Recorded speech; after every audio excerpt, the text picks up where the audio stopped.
Red shirts, white shorts and black socks, as the referee is Anthony Taylor, and the first whistle signals for everybody to take the knee.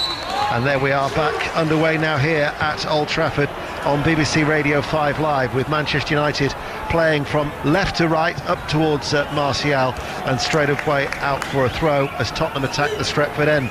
Should be a good game this though, Robbie. Yeah, really looking forward to it. Good build up to the game. But it's fascinating battle, isn't it? You know, what kind of Spurs will we see? You know, will we see him sit deep, trying to counter-attack with the pace of Son? A good start from United. Bruno Fernandes into Martial. Martial goes down under a challenge, and it's a penalty. A penalty by 31 seconds by my watch. It will, of course, go to VAR, but it was a slick move. Fernandes playing into Martial, and I think it was Sanchez who fouled Martial, and Anthony Taylor having no hesitation whatsoever. So we welcome listeners to the BBC World Service.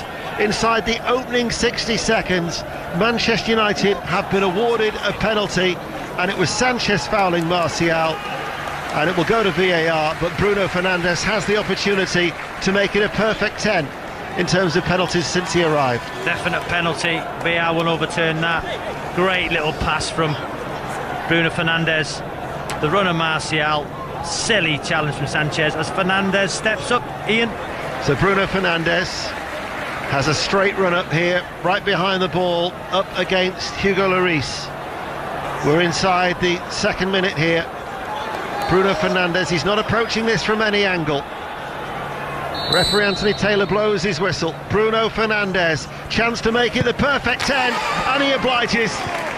Right-footed, just strokes the ball into the bottom right-hand corner, and Manchester United lead Spurs by 1-0. That technique is unbelievable.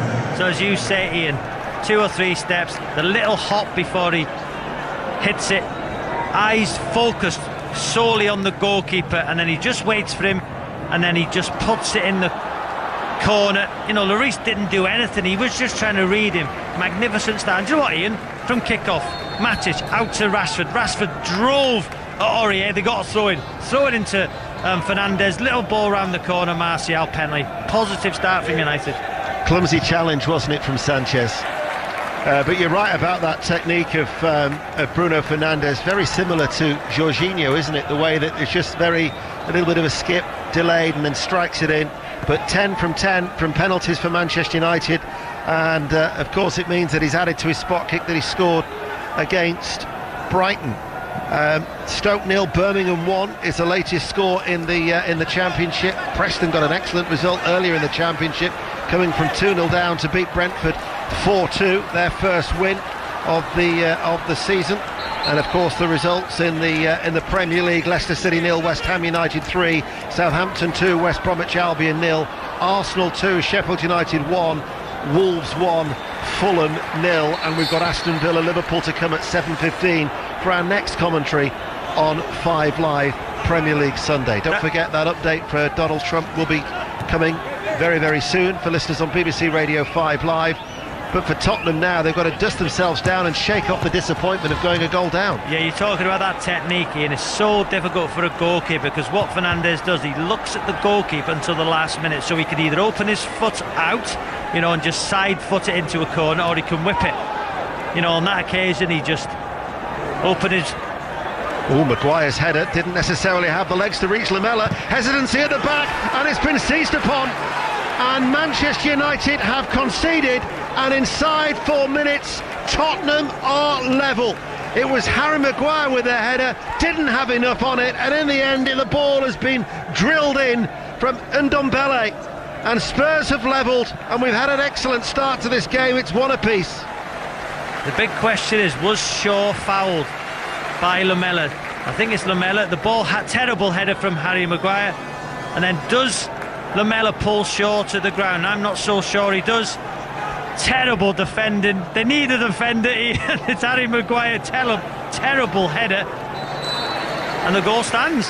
Just didn't have the power, did it? It was such a half-hearted header back by Harry Maguire, and from that Manchester United just didn't deal with the threat. Shaw got himself in a tangle, and despite the last-ditch attempts from Harry Maguire, it was drilled in from Ndombele.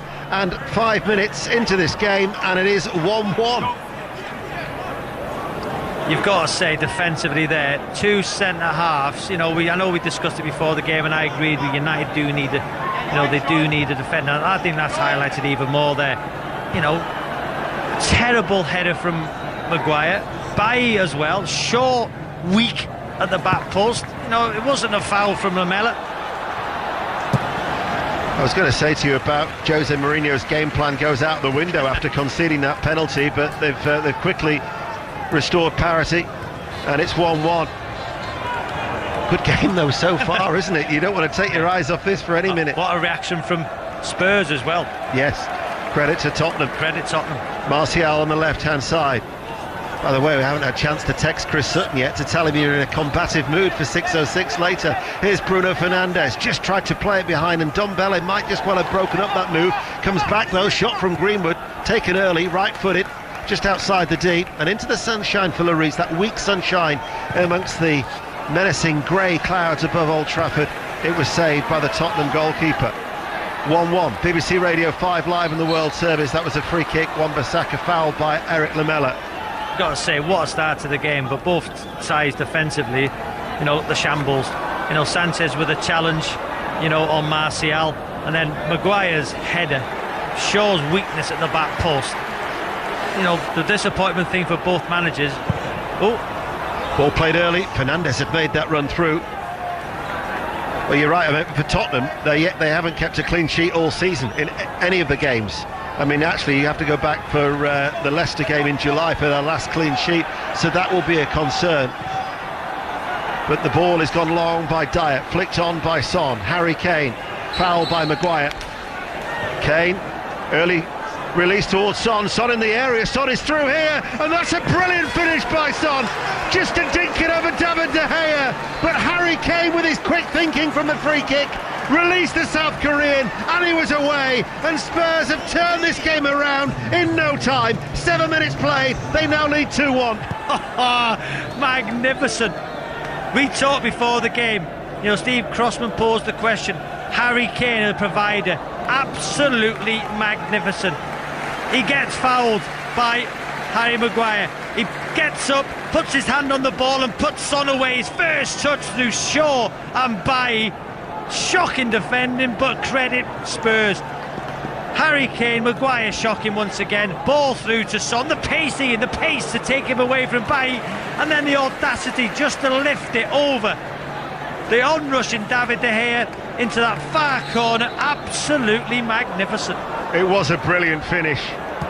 He just raced away and towards the penalty area, and Manchester United, who took the lead inside the opening minute, have now been rocked back onto their heels by this Tottenham Hotspur response. And now Spurs lead by 2-1. Bruno Fernandes fouling Aurier, who's made a big difference to Spurs since his arrival from Tottenham. But what a turnaround, Robbie. Listen, if you're the hierarchy at Manchester United, you're watching this, I would go and be spending 50, 100 million on the centre half right now, just if I go and get somebody who's going to improve this team. Because what Harry Maguire, Ian, the free kick, he gives away the free kick, he doesn't react. Harry Kane reacted, Son reacted, Shaw was too out wide, they didn't get narrow with Bailly. Quick thinking from Kane though, Ian. Superb quick thinking. Harry Maguire's been at fault for both the goals. His weak header back that enabled Ndombele to actually get the equaliser, and then Manchester United's defence just too slow. But very, very quick presence of mind from Harry Kane as Luke Shaw dives in. Martial, the game is very open. 2-1 to Tottenham. Running back Sissoko, just sensing the danger and taking it off the toes of Luke Shaw, who continued running over on that far side. Out of play it goes for a United throw, who trail 2-1. All the things we spoke about before the game, we talked about, Son in the team, just what a goal it was. Harry Kane creating goals. Ndombele, for him to get forward and see that they, to sense a chance. Brilliant anticipation. Fernandes, what a start to the game, but that understanding as well of Harry Kane and Son. We said it would give Spurs a lift, the fact that he was fit, and he's certainly lifted Tottenham with the goal that gives them the 2-1 advantage. Here is Pogba to Matic. Still a good tempo the way that United are playing. Matic drills it hard into the feet of Martial. No foul under that challenge from Sissoko. Aurier, who's tucked in, plays it to Lamela. Lamela on that far side, the right, at the minute, is just holding his line. Sanchez will go back. He'll be feeling a lot better about the scoreline at the minute as Lloris strikes it long, all in green. Cushion header forward by Bailly, and in the centre circle there was Matic. Wan-Bissaka, early ball, short sleeves of Pogba, wearing gloves. It was a relatively mild afternoon, certainly not as wet and wild as it was in the northwest yesterday, as Dyer will just see off the threat of Mason Greenwood, and it runs out of play for a goal kick. And Tottenham Hotspur leading by 2-1, 11 minutes played. There will be a break for listeners on 5 Live whenever we get that latest update regarding the health of Donald Trump. In the World Service, the commentary will continue. And for Jose Mourinho, to his credit, these Tottenham players, this, by the way, is their 8th game in a 20-day period. They're showing no signs of fatigue. Do you know what, Ian? The second Spurs goal, I know you say it's Harry Maguire. Listen, he's done a silly foul, and then he's trying to stand in front of the ball. He didn't, so Kane played it quick. But you've got to say, Bailly's reaction to the run of Son. Son was on the front foot, Bailly was just standing there, not anticipating anything. Well, Bailly has misjudged the bounce of the ball, and Harry Kane is away from him. He's got support from Lamela. Son, though, is going through the left. He goes to the right. Eric Lamela carrying the ball, doing the little step over as he goes into the penalty area, outside the box, and Ndombele behind him. Sissoko. Aurier provides the width on the right-hand side, played forward. Harry Kane, right-hand side of the penalty area. They're appealing for handball there against Luke Shaw. He was outside the area anyway. It's gone behind. It'll be a corner kick to Tottenham Hotspur. No, the free kick's been given for the handball. It is right on the edge of the area, out wide on that right-hand side. Harry Kane, he looks up, shows he is outside the box. That's his arms are, close to his chest. I think if the ball doesn't hit his arm, it hits him on the chest. I don't know if his arms are outstretched there, but the referees give it. Here's one for you. If that was in the penalty area, do you think that would have been given a penalty? I've no idea. Yeah, the free kick's been given. With the new approach, I'd say it probably wouldn't have been. But anyway, free kick to Tottenham Hotspur. They lead by 2-1. Lamela's going to take it, drills it in low. Comes out to Ndombele, who loses out, and Spurs lead by 2-1. But there is a break for Manchester United, and it's Martial coming forward. But for listeners on BBC Radio 5 Live, we're going to get the latest on Donald Trump. Steve Crossman. Thanks, Ian. Yeah, we're going to take you now to the Walter Reed National Military Medical Center in Washington, D.C., where the President Donald Trump is being treated for COVID-19. His doctor, Sean Conley, is giving an update on the President's health. Good morning, everyone. Since we spoke last, the President has continued to improve. As with any illness, there are frequent ups and downs over the course, particularly when a patient is being so closely watched 24 hours a day.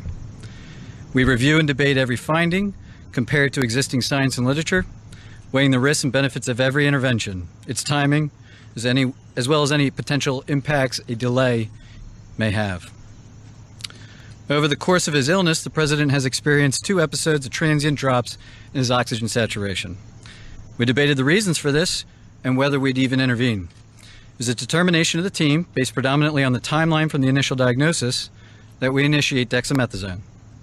I'd like to take this opportunity now, given some speculation over the course of the illness, the last couple of days, update you on the course of his own illness.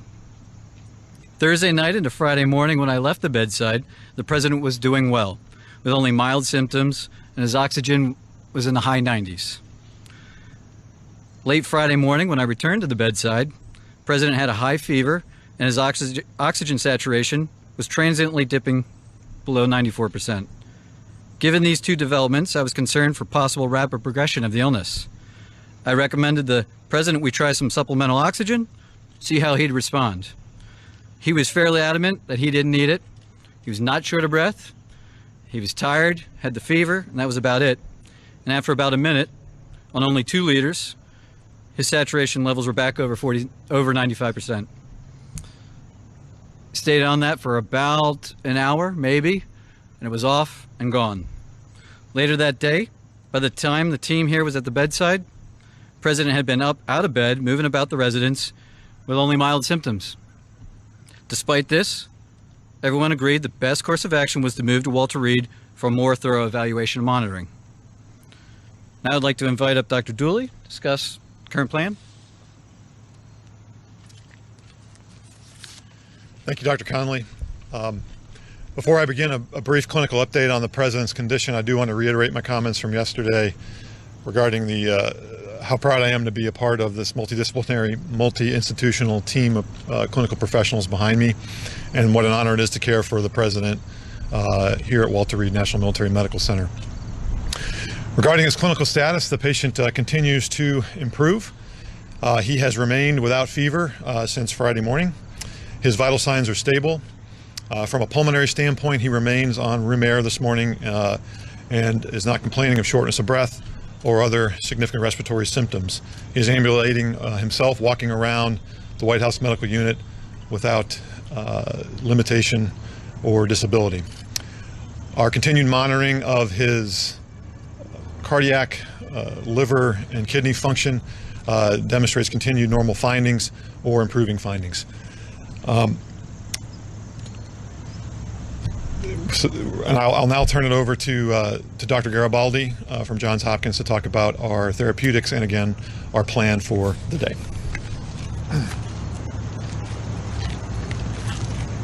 Thank you, Dr. Dooley, and I just wanted to again reiterate what an honor and a privilege it is to take care of the President, but to be part of such a talented and multidisciplinary team here at Walter Reed. The President yesterday evening completed his second dose of remdesivir. He's tolerated that infusion well. We've been monitoring for any potential side effects, and he has had none that we can tell. His liver and kidney function have remained normal, and we continue to plan to use a 5-day course of remdesivir. In response to transient low oxygen levels, as Dr. Conley has discussed, we did initiate dexamethasone therapy, and he received his first dose of that yesterday, and our plan is to continue that for the time being. Today he feels well. He's been up and around. Our plan for today is to have him to eat and drink, be up out of bed as much as possible, to be mobile. And if he continues to look and feel as well as he does today, our hope is that we can plan for a discharge as early as tomorrow to the White House, where he can continue his treatment course. Thank you very much, and I'll turn it over to Dr. Connolly for any questions. Okay, we will leave the press conference there at the Walter Reed Medical Centre. There'll be much more during our news bulletins, and I'm sure later on with Stephen Nolan, who's on air from 10:30 tonight. Let's go back to Old Trafford. The commentary continues. Manchester United 1, Spurs 2. Here's Ian Dennis. Yeah, on the left-hand side of the box, driving in. Sanchez stood up, he didn't dive in. Good defending that occasion. Welcome back to listeners on BBC Radio 5 Live, the familiar voice of Robbie Savage, you were just listening to there, because Tottenham Hotspur have just given away a free kick. That was what Robbie was explaining. And Manchester United, who trail by 2-1, have got a free kick. It's just under 30 yards out from goal. It is left of centre, as Manchester United in their red shirts and white shorts play from left to right. Tottenham have got everybody back. They've got two in the wall. It's going to be Shaw to deliver it, left-footed, headed away by Dyer. Got plenty of aerial distance on that, and it's headed back by Bailly and caught by Hugo Lloris.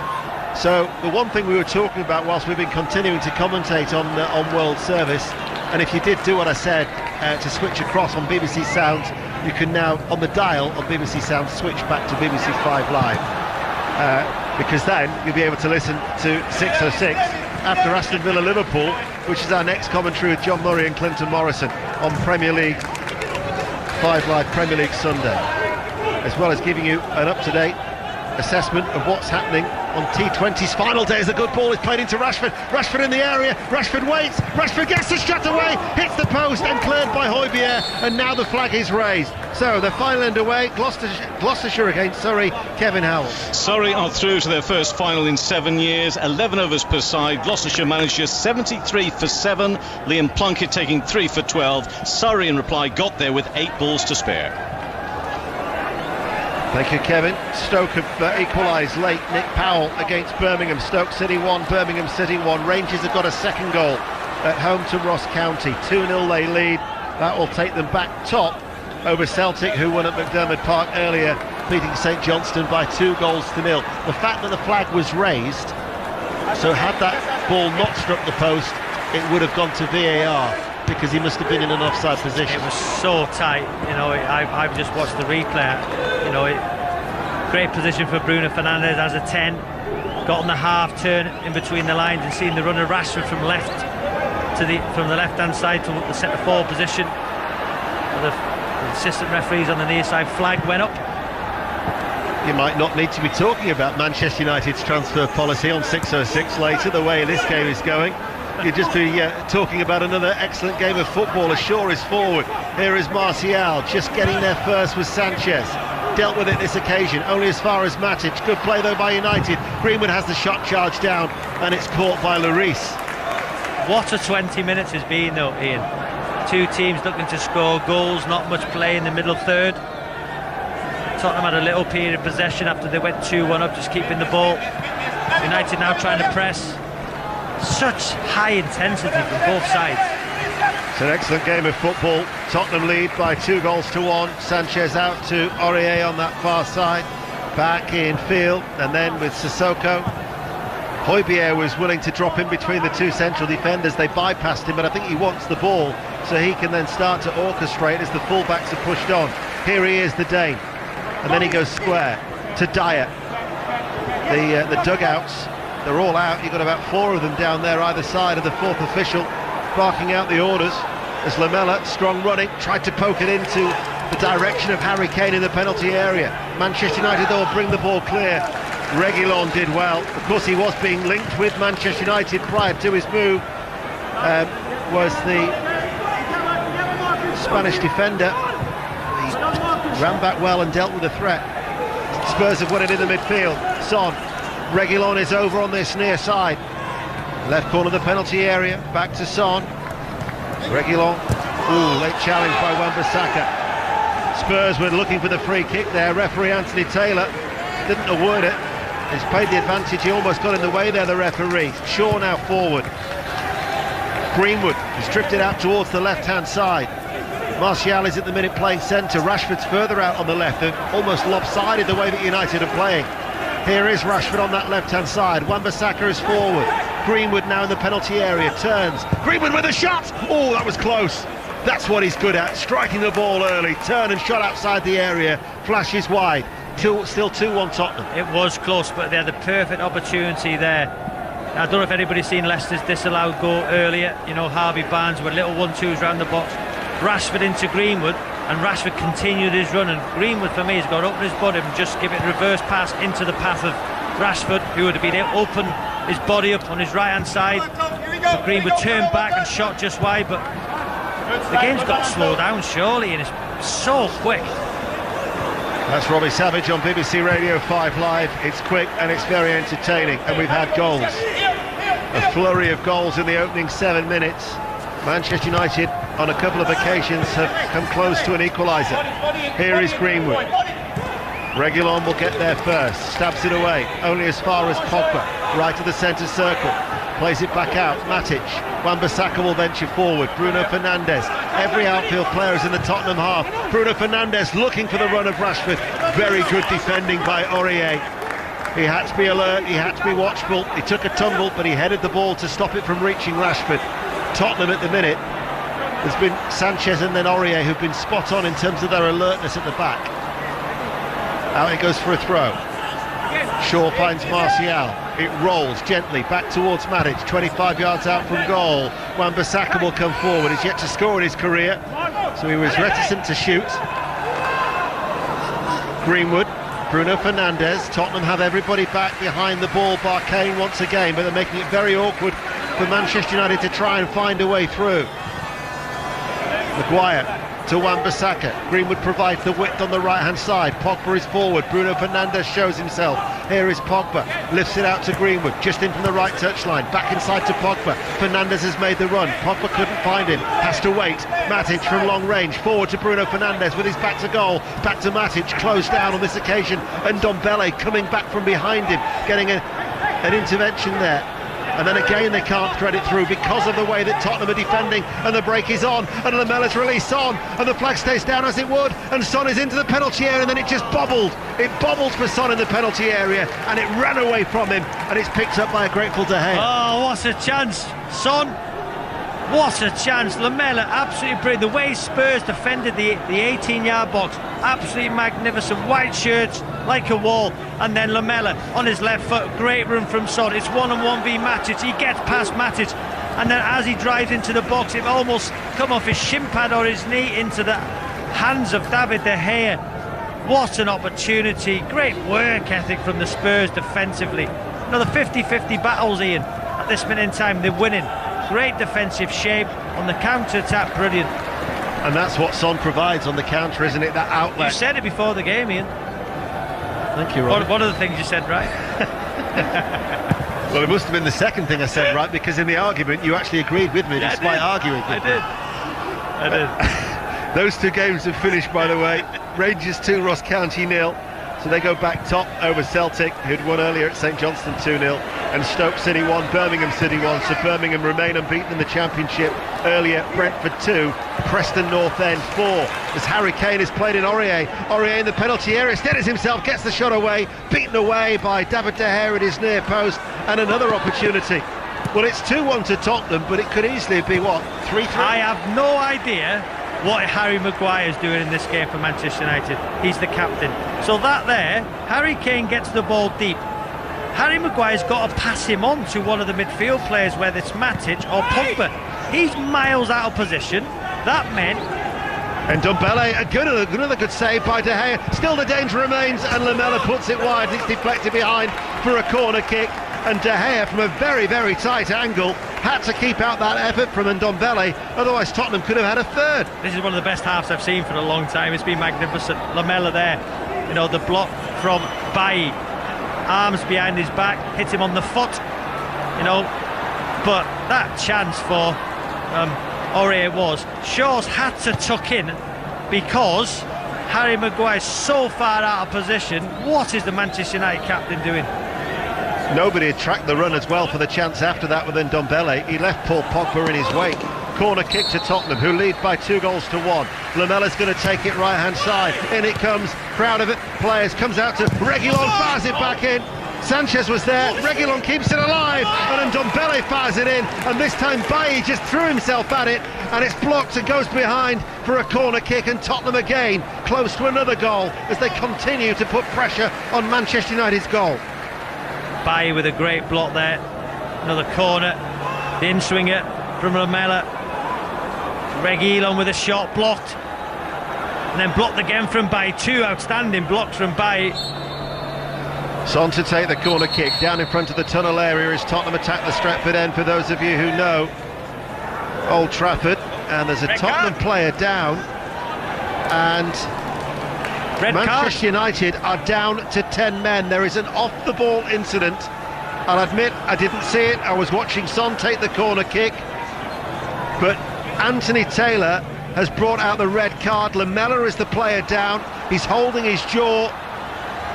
Manchester United are protesting, but they are down to 10 men. Yet to see an incident of this, but Anthony Taylor has shown the red card. It will of course go to VAR as a matter of course, but Martial is the player who is protesting, but Anthony Taylor is saying you're off, but VAR will check it. The only trouble is we haven't had an opportunity to view it ourselves. An off-the-ball incident for the corner kick. Wow, oh, he struck him in the face, but the way that Lamela's gone down is embarrassing. Well, I think, what's Lamela? Did Lamela do it first? I think Lamela done it first, then Martial reacted. I know you cannot say you can't raise your hands, and you can't, but Lamela's reaction has got a fellow professional sent off.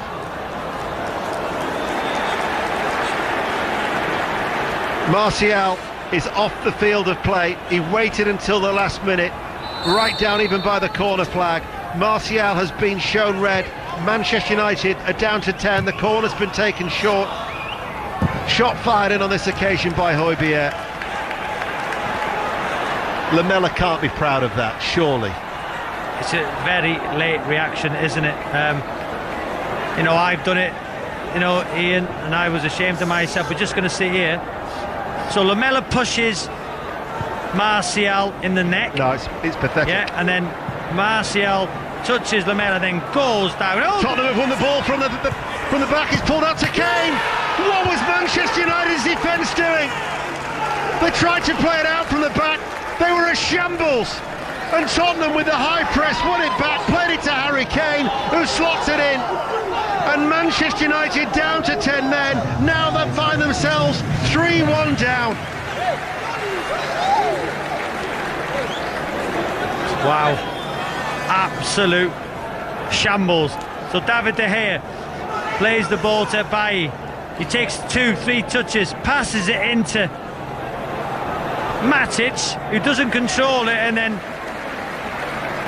Harry Kane is all alone the back. What a pass that is from Bailly into Matic on the edge of the area. It's shocking. What are they doing? But you've got to say credit Son. The pick out from Son to Harry Kane. He's not going to miss from there. 3-1. Wow.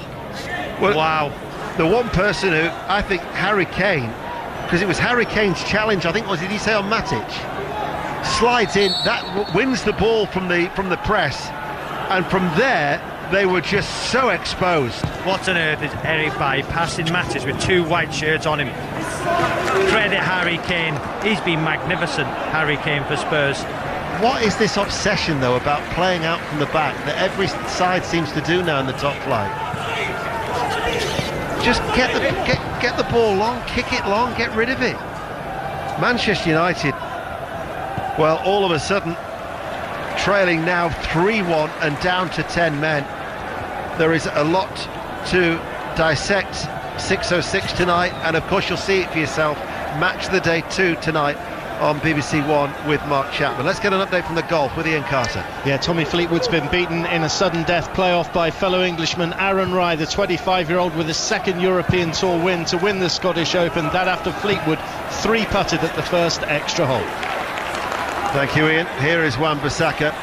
By the way, Tottenham leading 3-1. Bruno Fernandes low into the penalty area. Nothing will get away from the actions of Eric Lamela, the way that he reacted. He struck out first, by the way, to Martial. Martial shouldn't have responded, he shouldn't have retaliated, but it was no more than a tap, and the way he's gone down holding his face. I've done it, Ian, and I was ashamed. I've looked back at my career, and you know, it's when you see the pictures back, and that'll go around the world, and you know, he'll be embarrassed seeing those pictures, as I was. You know, I was ashamed of my actions when I done it. I admit, and when you look back now, and so for me, it's in a situation like that, you're thinking, I've been struck in the face, no matter how hard it is. And if I go down, there might be a possibility of a fellow professional getting sent off, and that's the way I looked at it. And it's wrong. It's wrong. You know, and in the team I done it with, we didn't benefit because we went on to lose the game. But when Lamela looks back at those pictures, you know, he'll be embarrassed. Well, Lamela was actually shown a yellow card in the incident, and you're thinking, if Martial, bearing in mind he struck out first, if Martial behaves the same way that Lamela did, Lamela is shown the red card. Just is it because Lamela, you know, caught Martial in the throat, possibly, and Martial's hand connected with very, very lightly with Lamela's face? Is that the law? Well, I'm not. The way it's gone, it's just from Martial will be left bewildered a little bit, but the actions of Lamela very, very soft. It was handbags, really. You look at the replays again. It was almost Lamela's elbow that caught Martial in.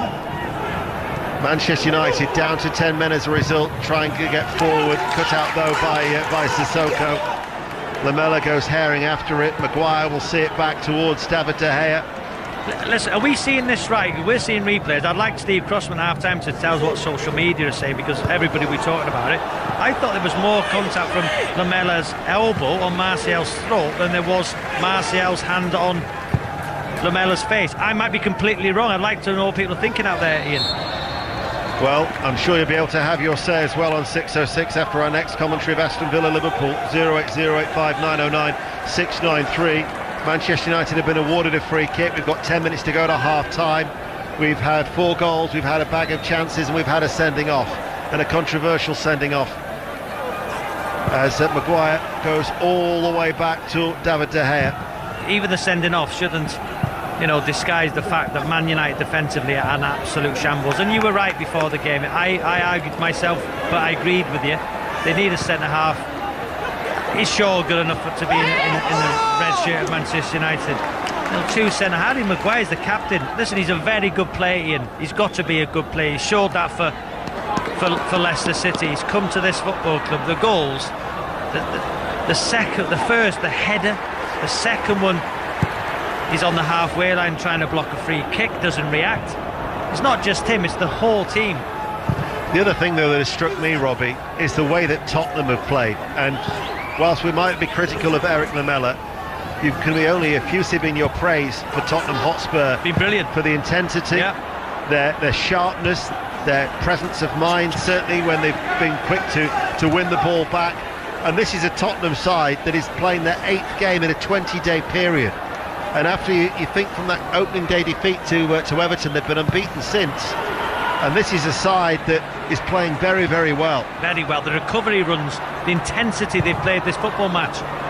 Ndombele in the past been very good. Son's been exceptional, outstanding. Harry Kane once again, not just a goal scorer, a creator. Bailly comes across, stopping the run of Reguilon. Sissoko drills it out towards Aurier. Aurier will get there.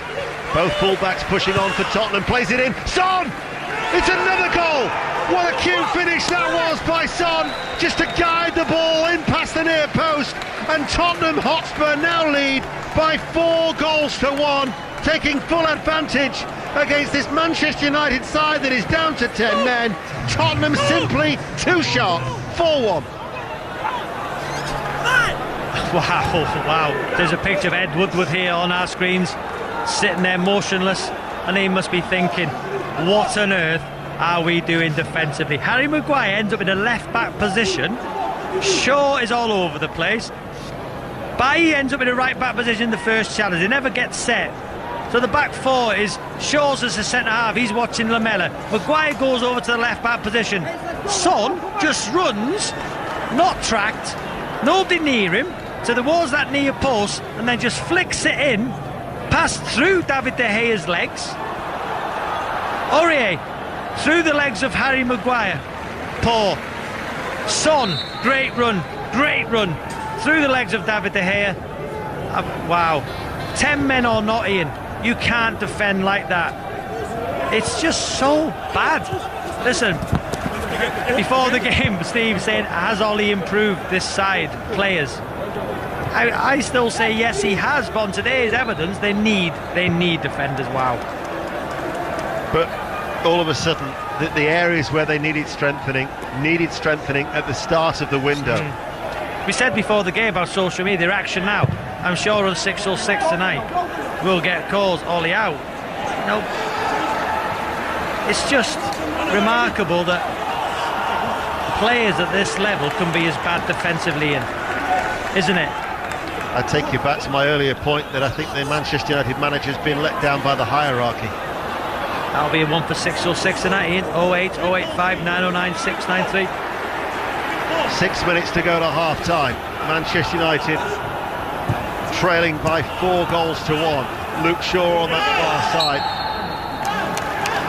and it will be a free kick to Tottenham. Tottenham have been very, very good. Tottenham have been brilliant. You consider, what was it, a minute? They were 1-0 down, terrible start, but the way they reacted, got the goal quick, then they went 2-up. They could win this game 6 or 7. Remember when City come here and won 6-1? This could be a similar scoreline, the way Spurs are playing on the counter-attack. Not just the counter-attack, but the way they're controlling the game. And as bad as United are defensively. It's certainly an eye-catching scoreline.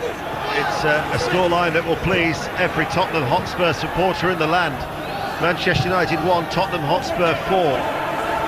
Here is Rashford for the 10 men of Manchester United. Wan-Bissaka was a weak ball in from the right and straight towards Lloris. Another highlight, Manchester United. Wan-Bissaka very good defensively at times, going forward. End product in the final third, very poor. You've got to say the end product from both full-backs going forward for Manchester United. Reguilon was linked with Manchester United. He's in a Spurs shirt, looked very good today. Yes, he has. Did very well for Sevilla last year when they won the Europa League. Bruno Fernandes with a little flick. Here's another one who's been a good buy for Tottenham. Aurier winning the ball high up the pitch. And Ndombele, they could be in again here. Lamela able to turn on the edge of the area. Lamela still waiting, and Ndombele behind him. Reguilon provides the width. Back inside it goes, and Ndombele misses the ball. But there again is Aurier to win it back. Just so effective, just sitting there in the centre of midfield. And Ndombele back towards Aurier. Has time to have a little glance over his right shoulder before the ball reaches him. Now it's Sissoko. Should be a very good balance about the way that Tottenham are set up today, allied to the fact that they have been so on it. Here is Harry Kane, plays it forward, little flick again by Ndombele, comes back to Harry Kane. Harry Maguire though will bring it out for Manchester United, and he's got options. He's got Rashford and Greenwood. Greenwood to the left, Rashford to the right. Pogba going through the middle. Greenwood now finds Pogba, trailing by 4 goals to 1 here at Old Trafford on BBC Radio 5 Live in the World Service, and a free kick is shown for in favour of the home side. Look at that, 2 white shirts around the ball, trying to win it back, aggressive. Ball played in early, looking for Rashford, sliding out for a goal kick. Do you know what, Ian? You know, I manage an under-15 side. If my defenders defended like that, I'd have pulled them off. That's at under-15 level. Just so bad, so bad. And this is Manchester United Football Club. We talked before the game, didn't we, that we know United need a centre-half, but I didn't think they'd be this bad today, did you? No. This bad? No. Tottenham have exposed every weekness. Harry Kane's been brilliant. Brilliant. Here he is again, dropping deep, spreading the ball out towards Aurier, wanting the ball. His all-round game, he's been terrific, the England captain. Lamela loses the ball, picked up now by Manchester United and Greenwood, and gets a free kick as we approach half-time. 3 minutes to go to the break. Manchester United 1, Tottenham Hotspur 4. And to think their afternoon started so poorly when Sanchez gave away that clumsy penalty inside the opening 30-odd seconds. Matic in the centre circle. Hard to see Manchester United coming back. Jose Mourinho will not squander a 3-goal lead against 10 men, will he? No, the Spurs will get more goals. No doubt about it. Every time they go forward in that final third, the movement. And I'm right about Harry Kane, Ian. You know, his career as a number 9, you know, he can also play as a 10. He has longevity there, you know, and they've got Bale to come into the side. Yeah. So, you know, Spurs fans on the phone last night, you know, I know Chris winds them up. I'm sure there'll be Spurs fans on those lines at 9 o'clock. Can they wait till 9 o'clock, Ian? They will wait. They will wait to make their point as it's played forward to Pogba. Manchester United need to stage some dramatic fight back here at Old Trafford. Here is Rashford. Wan-Bissaka on the overlap, didn't see him. Goes back in field to Matic. We've just got over 60 seconds of normal time remaining. Matic out towards Shaw. Shaw waits.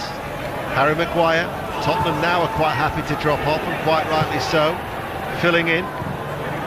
Manchester United playing in front of Tottenham, and they can't pick out Rashford. Nice and compact, Tottenham. That defensive, they just defend, don't they? The 18-yard box. You know, they've got numbers back, organised. The only mistake they've made was from, you know, Sanchez for the penalty. Yep. Other than that, they've had a great shape about him. They've been alert. They've been forward thinking on the front foot. Ndombele controlling the game, Ian, would you say, in the middle of the pack for Spurs? Got a goal. You know, now they can switch the play all the time. They can keep the ball. They've got, you know, a man extra. They can be comfortable in possession. Just keep switching the play. The full-backs will always be on. Look at now, Reguilon. He's forward, and Ndombele will pass it Reguilon looking towards Son, stopped by Harry Maguire. Forward, there is Sissoko. Sissoko wins it back. Now to Ndombele. Harry Kane's made the run. Son waits. Højbjerg has been such a good buy for Tottenham. He's just dictating in the midfield. He's so vocal. He's wanting the ball. He just keeps things ticking over, and he's the insurance just sitting in front of the back four. Here he is once again. We're going to find out how much added on time, which we're now into. 3 minutes of added on time.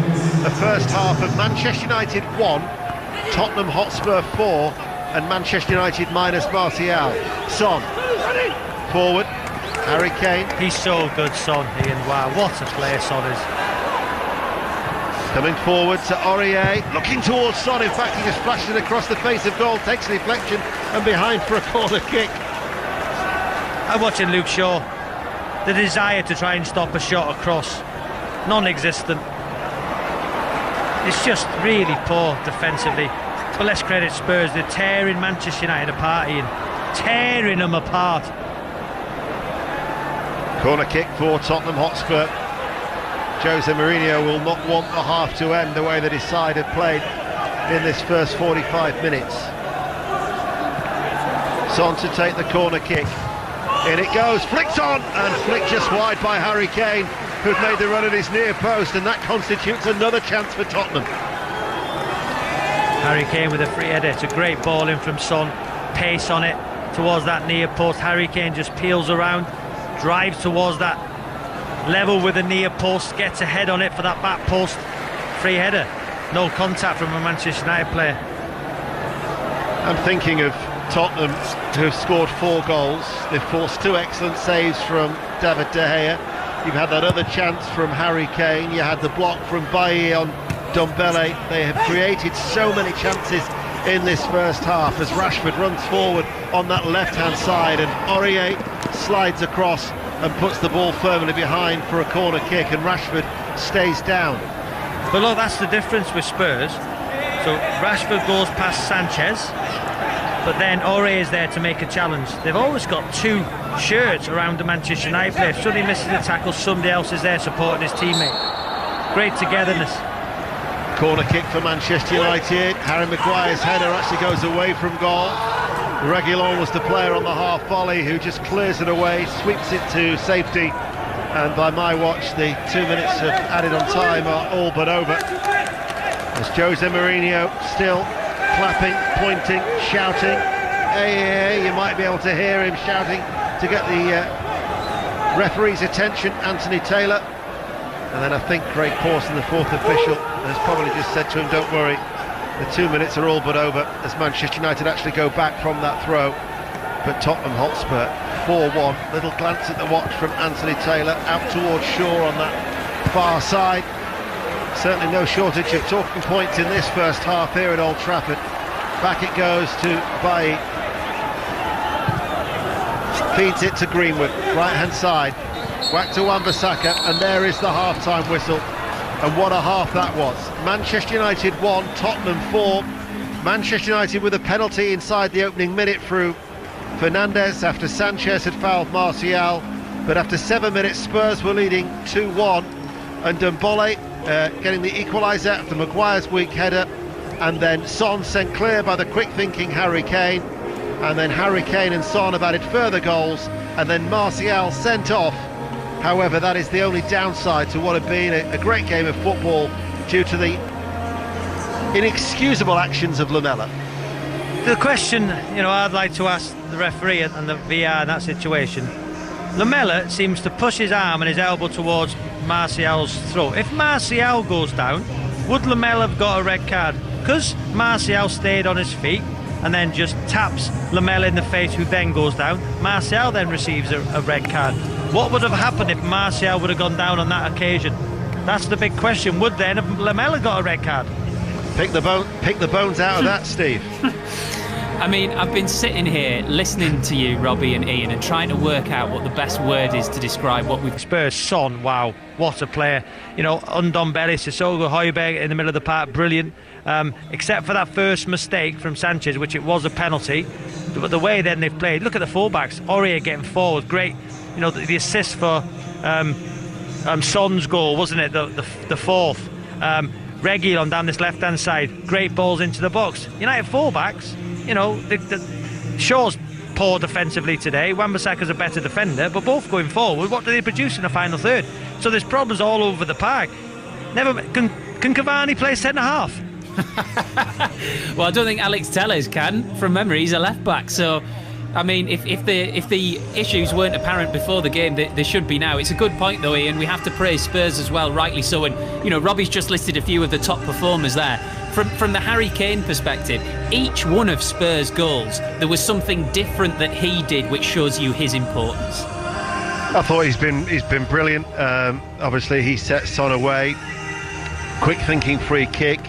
He helped with the other goal where, you know, with the press that he won the ball, the challenge on Matic that eventually led to him scoring his goal. His all-round play, he's been dropping deep. I can tell you that Manchester United are going to be making a change, by the way, because Fred is warming up. Both he and McTominay are being put through the paces, so that gives you an indication that a change is on the way from Ole Gunnar Solskjaer. But Manchester United's defence has been woeful. So the only block really for Tottenham for what has been an excellent first half is the actions of Lamela. Really poor from Lamela. But for Tottenham Hotspur and Højbjerg, I think has been terrific for them in the midfield. Ian, Robbie, thank you very much. Second half commentary to come from Old Trafford. Manchester United 1, Tottenham 4. Some more of your messages. Ian just mentioned the red card. James, Lamela is embarrassing there. The downside of football there. Scott, if it's a red for Martial, it should be a red for Lamela as well. Martin, this is the same VAR that intervened because De Gea was a couple of inches off his line, but it can't see an elbow to Martial's throat. It beggars belief. What a first half at Old Trafford. It feels like a long time ago, but here are your other scores in the Premier League so far this afternoon. Leicester 0, West Ham 3, Southampton 2, West Brom 0, Wolves 1, Fulham 0. Even after the game at Old Trafford, we've got another commentary to bring you, which is Aston Villa against Liverpool. We'll make our first trip to Villa Park this afternoon very, very shortly. The other game was Arsenal 2, Sheffield United 1. Bukayo Saka and Nicolas Pepe put the Gunners in charge. David McGoldrick's brilliant finish pulled one back, and it was a nervy finish. But Sheffield United manager Chris Wilder was also talking about red cards. He was unhappy that David Luiz didn't get one for pulling back Oliver Burke early on. Shirt moved, pulled. Everybody's seen it. I don't why 4 people haven't, or 5. Do you know if they checked it?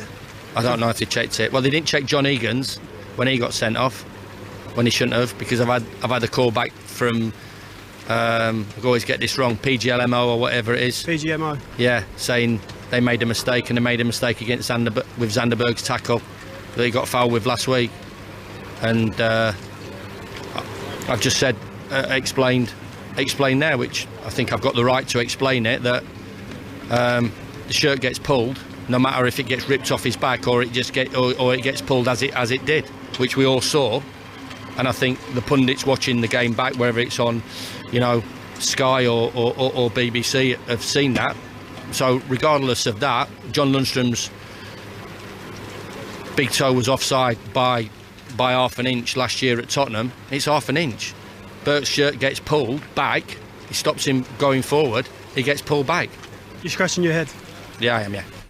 Not for the first time this season for Chris Wilder. Not a bad performance, but no points. They've got none from their opening 4 games of the season in the Championship. Finished Brentford 2, Preston 4. Brentford were 2-0 up in that game. 2 goals for Scott Sinclair for Preston, and Stoke 1, Birmingham 1. Late equaliser for Stoke from Nick Powell. In the FA Women's Super League, finished Manchester United 3, Brighton 0. Manchester City 4, Spurs 1. Arsenal 3, Bristol City 1. Birmingham 0, Chelsea 1. And West Ham 0, Reading 1. We've got second half commentary to come from Old Trafford. We're going to take a little bit of a breath, and we need one. Here's the news with Helen Place. On digital, BBC Sounds, smart speaker and online. This is BBC Radio 5 Live. 5 Live news headlines. One of President Trump's doctors says he could be discharged from hospital as early as tomorrow. He was taken in with coronavirus on Friday. At a briefing in the last hour, his team says he's doing well and may be able to carry on his treatment back at the White House. Boris Johnson is warning that the battle against COVID will continue to be bumpy up until Christmas and possibly beyond. He's acknowledged people are frustrated with local lockdowns and is urging people to follow the guidance. Cineworld is temporarily closing all its UK sites. 5,500 jobs are at risk. It's been hit by delays in the release of big budget films due to coronavirus. The Home Secretary Priti Patel has told the Conservative Party virtual conference that the country's asylum system is fundamentally broken. She says the party will put the rights of those who respect the rules above those who take the country for a ride.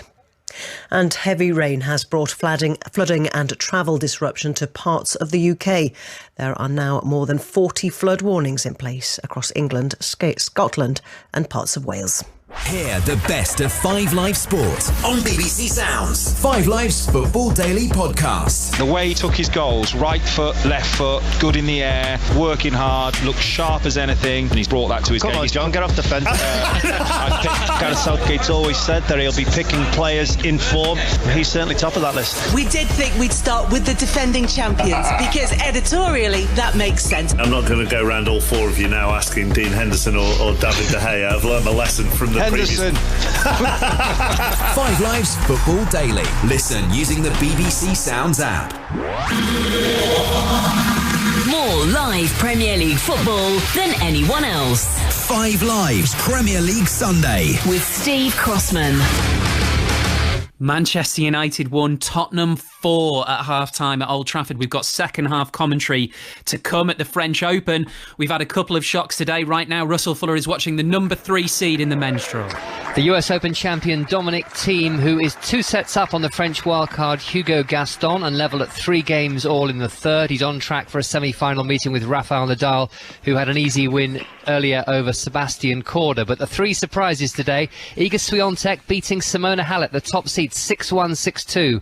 Italian qualifier Martina Trevisan beating the 5th seed Kiki Bertens, and Yannick Sinner, another 19-year-old rising star, beating Alex Zverev in 4 sets. And Zverev saying afterwards he had a temperature of 38 degrees, he couldn't really breathe and shouldn't have played. I'm waiting to hear from the French Federation whether he would have had his temperature taken prior to the match. The players are regularly tested for COVID, but the health and safety protocol is clear. If you're showing any symptoms, you should not attend the stadium. A dramatic finish at the Scottish Open, Ian Carter? Yes, and a big breakthrough win for Aaron Rai, his second on the European Tour. This was a $7 million event, the biggest on the tour since lockdown, and he deserved it too. The Wolverhampton 25-year-old shot a final round 64, got him into a playoff with Tommy Fleetwood, who birdied the last, and at the first extra hole, Rai parred from a fairway bunker, Fleetwood 3-putted. Meanwhile, on the LPGA Tour, Britain's Mel Reid is still going strong. She leads by 3 holes into the final round. T20 Finals Day right now on 5 Live Sports Extra. Earlier, Kevin Howells told us that Surrey had won through to play either Lancashire or Nottinghamshire. That second semi is underway, Kevin.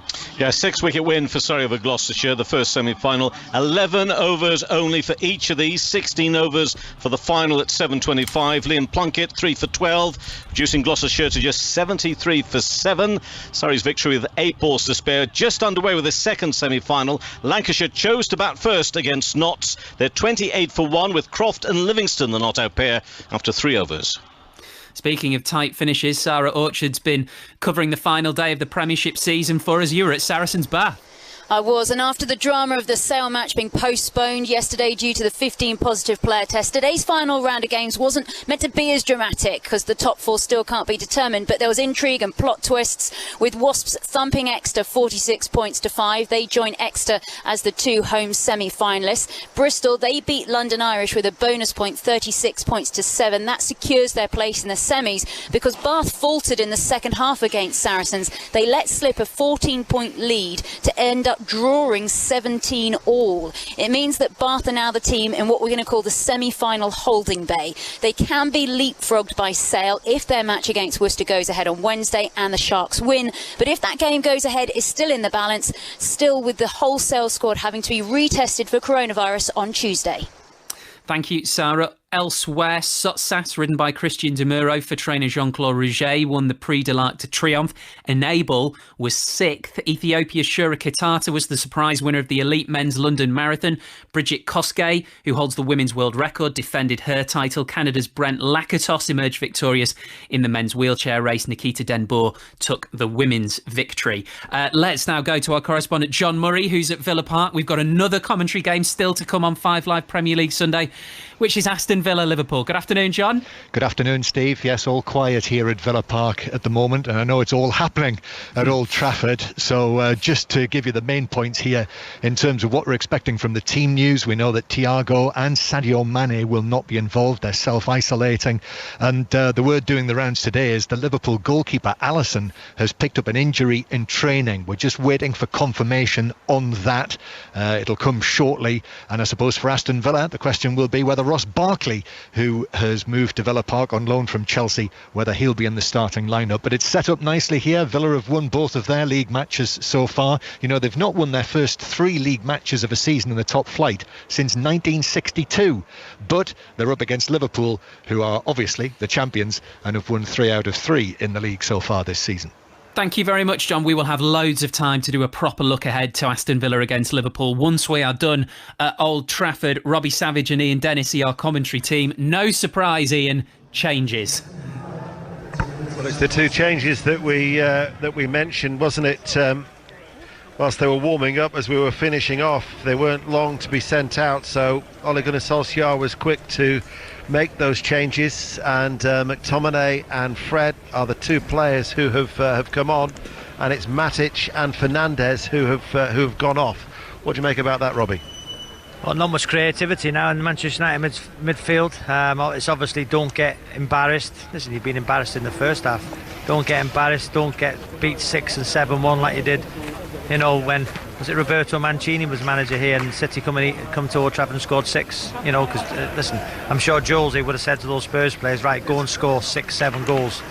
Go and try and humiliate Manchester United. You know, you imagine Jose in the press conference that happens. So I think it changes to be, you know, a bit more secure. Don't concede any more goals.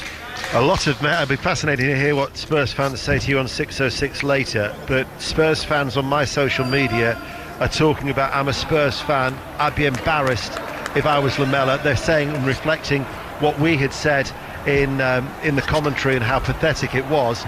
Lucas Moura has now actually replaced Eric Lamela at the start of the second half. So Tottenham equally have made a change, because I can't imagine that any manager would be proud of his players with the histrionics that we witnessed from Eric Lamela. And as has been mentioned as well, why the referee didn't just show 2 yellow cards and deal with it. Or go to the monitor, Ian. Go to the monitor. It's because Lamela instigated the whole incident. I mean, that's the other thing. And he was shown a yellow card. So is it just because of the reaction from Lamela? Well, I'm sure that's one tonight for Chris on 606 with myself. The simulation game, I think there's been a few. Yeah, we'll be weekend. Able to see it for yourselves on Match of the Day 2 as well tonight on BBC One. We're back underway. So Manchester United 1, Tottenham Hotspur 4. And it's their biggest lead at Old Trafford since 1972. And in fact, 72-73 was the last time that Manchester United conceded multiple goals in each of their opening 3 games in the top flight. They might concede again as Aurier drives in a shot, stopped by the legs of Shaw and cleared by Manchester United. So I'll run through the 2 teams for you after that incident-packed first half. De Gea in goal for Manchester United, a back 4 of Wan-Bissaka, Bailly, Maguire and Luke Shaw. You've now got McTominay and Fred and Pogba in the midfield, with Greenwood and Rashford up front. 4-3-2. For Tottenham, now that they've made their change at half-time, Lloris is in goal. It's a back 4 of Aurier at right back, Sanchez and Dyer as the 2 central defenders, Reguilon as the left back. Then in the midfield, you've got Højbjerg and Ndombele and Sissoko, with Lucas, Son and Harry Kane, almost as they're now playing 4-3-3, Tottenham Hotspur. So, Son, Back it goes to Højbjerg. Højbjerg is going to spread play out towards Aurier. He'll get there first before the outstretched leg of Pogba could intervene. Now with Sissoko. The game is safe from a Tottenham Hotspur point of view, providing their game management is correct. Yeah, looks like a 4-4-1 for Manchester United. Greenwood on that right-hand side, Pogba on the left-hand side with McTominay and Fred and Rashford up front on his own. But they're just going to keep the ball now, Spurs. They're going to transfer it from side to side. They've always got the spare player. The switcher player is always on. The full-backs can push high. They've got the stability there with Højbjerg, Sanchez and Dyer as that triangle. And Ndombele as well has been brilliant today for Spurs. We talked in the first half about the inertia in the transfer market for Manchester United. This scoreline certainly will not help the detractors who are questioning the recruitment policy of Manchester United. As Son is away on the left-hand side, McTominay will go to close him down. He plays it then back. Reguilon inside, and Ndombele intercepted though by McTominay and out towards Greenwood, but he comes under pressure from Højbjerg, and out of a play it goes for a throw. No, before, but I think it's the manner, Robbie, the manner of the defeat that's going to really ramp up the pressure. Now, before the start of the season, we all do our predictions, and I said, you know, if United buy 3 or 4 players, a centre-half being one, a wide player, centre-forward, midfield player, they can challenge. And I said, if you finish above Manchester United, you win the league. You know, a lot of people are giving me stick for that, but I honestly believe that, Ian. I really did. You know, now, you know, transfer window closes tomorrow. You're looking at the signings. You know, they're going to be lucky to finish in the top 4 at this. If there's any evidence of today how bad they've defended. No, you defend. You enjoy defending. I can't. Do they enjoy defending these Manchester United players? Do they want to block shots? Do they want to, you know, sweat and run as hard as they can to block shots, make challenges? Clear foul, Pogba on Aurier, just pulling him back, hands on both shoulders. Do you see a desire to defend? Really, really defend and throw yourself in front of stuff. Bayer done on a couple of occasions, but I don't see it. I don't see the aggressive, defensive, you know, unit there. I'm watching them now. Who's talking to you? There's no communication. There's a case to say, though, that for the defence, you know, old school defending now, you know, you don't see sides who very rarely sit in. Fullbacks push on, no, fair point. Leave the 2 central defenders exposed a lot of the time. You know, every time you see a fullback now, that role has changed, hasn't it? They're marauding, they're attacking down the flanks. As Reguilon is doing just now, and he does it so well on that left-hand side for Tottenham Hotspur. Back in field to Ndombele. Lucas, Højbjerg, early ball, what a pass from Højbjerg. Aurier is in, and Aurier has scored, and Manchester United have conceded a game. Their defence is falling apart, and Tottenham are taking full advantage. It's Manchester United 1, Tottenham Hotspur 5, and that's a case in point about the fullbacks. Give yourself a pat on the back, Ian. Good commentary there, Ian. Expertly said there. Wow. So the transfer of play, the crossfield pass, Sanchez to Reguilon, and then they work the ball into the forward, and then the pass back to Højbjerg, and then the pass and the run. Pogba switches off, Shaw is infield again. Pathetic. But the finish, the weight of the pass, the little layback from Moura. Højbjerg with the weight of the pass to Aurier, run past Pogba. Pogba may as well not be on the pitch. And he drives it low, hard, past David De Gea to the far corner. Wow, what a goal. We can talk about Manchester United defensively, how shambolic it is, but let's credit Spurs. Let's see how well Spurs have done. I told you, Jose Mourinho now will want to go and get 6 and 7, won't he? The team, yes, he will, be ruthless. Well, he's not expressing any emotion on the bench. I've been singing his praises all throughout the game. The pass from Højbjerg just sliced that Manchester United defence apart, didn't it? Luke Shaw is too bothered. Play left back. Play left back. Why are you over-covering? Why are you going into the centre of the pitch? Pogba didn't even see the run of Aurier. Didn't see it. Body position all wrong. No effort to get back. but the weight of the pass was absolutely sensational, wasn't it, Ian? It certainly was. Fred forward to Rashford. Well, I would imagine there's going to be a lot of irate Manchester United supporters calling 606 tonight. Robbie being here alongside us is the perfect person to take those calls with. Chris Sutton, 08085 909 and 693. That's after our next commentary of Aston Villa Liverpool. I'm just going to play that commentary, and now you credit yourself with great commentary. Well, I know you got pat on the back. Got to learn to blow your own trumpet, you know, in this game. Doesn't happen very often, by the way. Anyway, Shaw to take the free kick. 10 yards inside the left-hand half. Manchester United, red shirts, white shorts, playing from right to left. Donny van der Beek might be coming on very, very soon. In it comes from Shaw, the header from Pogba's over the top. Is he going to play centre half? Wow, Van der Beek coming onto this. It's going to be very, very difficult for him. United aren't getting the ball. I'm lost for words how bad United have been defending. I don't care if you've got 10 players on the pitch, you've still got to have a good shape about you. The 4-4-1. Mora's run, towards the centre forward, but Luke Shaw went in with him, and that left all the room for Aurier. Pogba switched off. Look at Pogba's position now. Tottenham playing the ball very, very neatly. Ndombele ducking out of the way of Pogba, quickly released it towards Sissoko.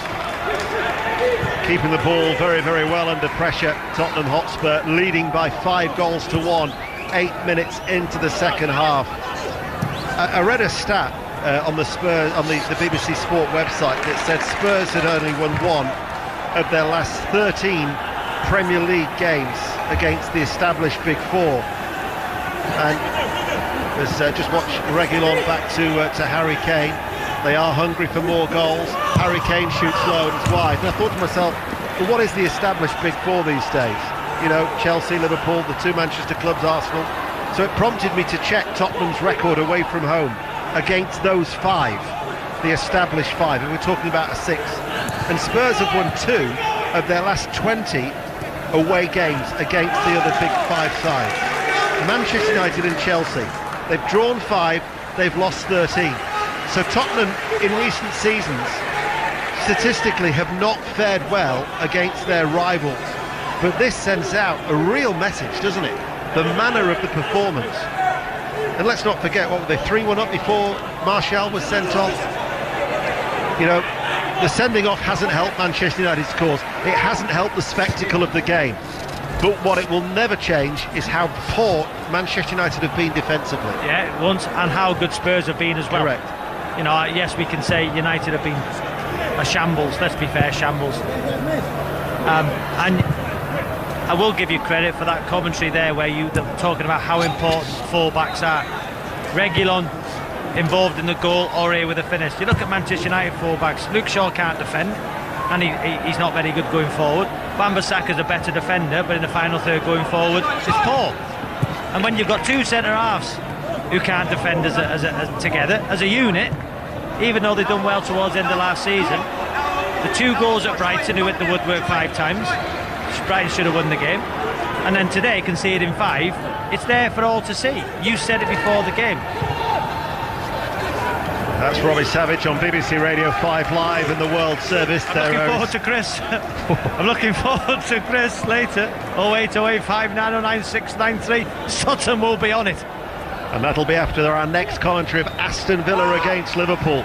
Liverpool, who are one of 3 sides still in the 100, who have a 100% winning record in the Premier League.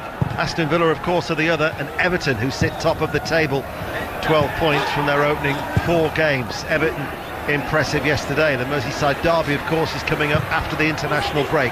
Look at the intelligent movement, Ian, of the forward players from Spurs. Look at that, Reguilon on the overlap, getting forward. Son. Here he is, Son.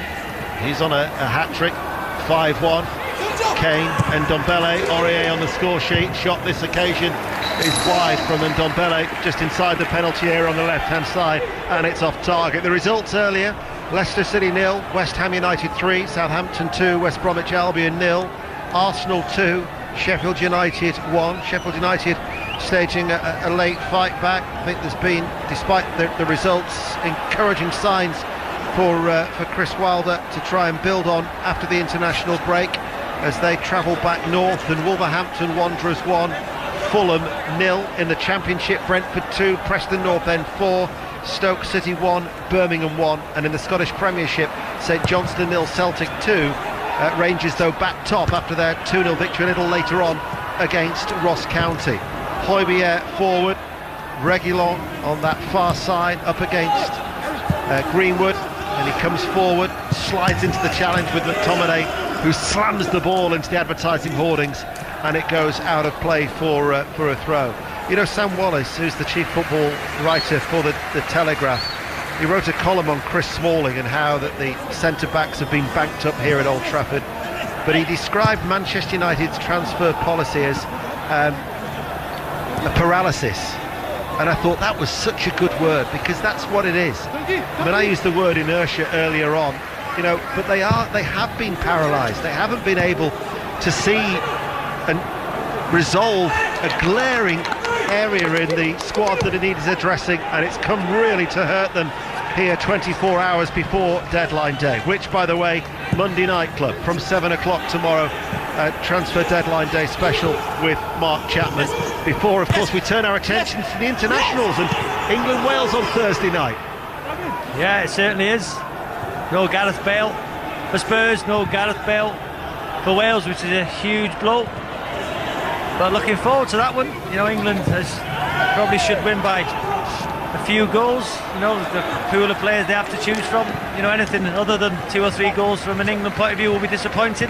I think Ryan Giggs is doing an incredible job with Wales, isn't he? He's here. Yeah, I was going to say, just looking across, you know, you think of the players he's got to choose from, the way he's galvanised and the way they qualify for the Euros, you know, taking on from what Chris Coleman done was very difficult, but Ryan Giggs has done a brilliant job with Wales, and if they can go there and give a good account of themselves, you know, it's England should win the game, but you never know. You know, Wales topped the Euro group, didn't they, in 2016? Well, it's a big night for Scotland and Bosnia, for Northern Ireland as well, rather, for the Euro playoffs. Scotland play Israel and Northern Ireland are in Bosnia. Aurier looking for the run of Harry Kane, the England captain, takes the ball and by out towards the right hand side of the penalty area, turns and works over a very good cross, and David De Gea makes the save inside that 6-yard area.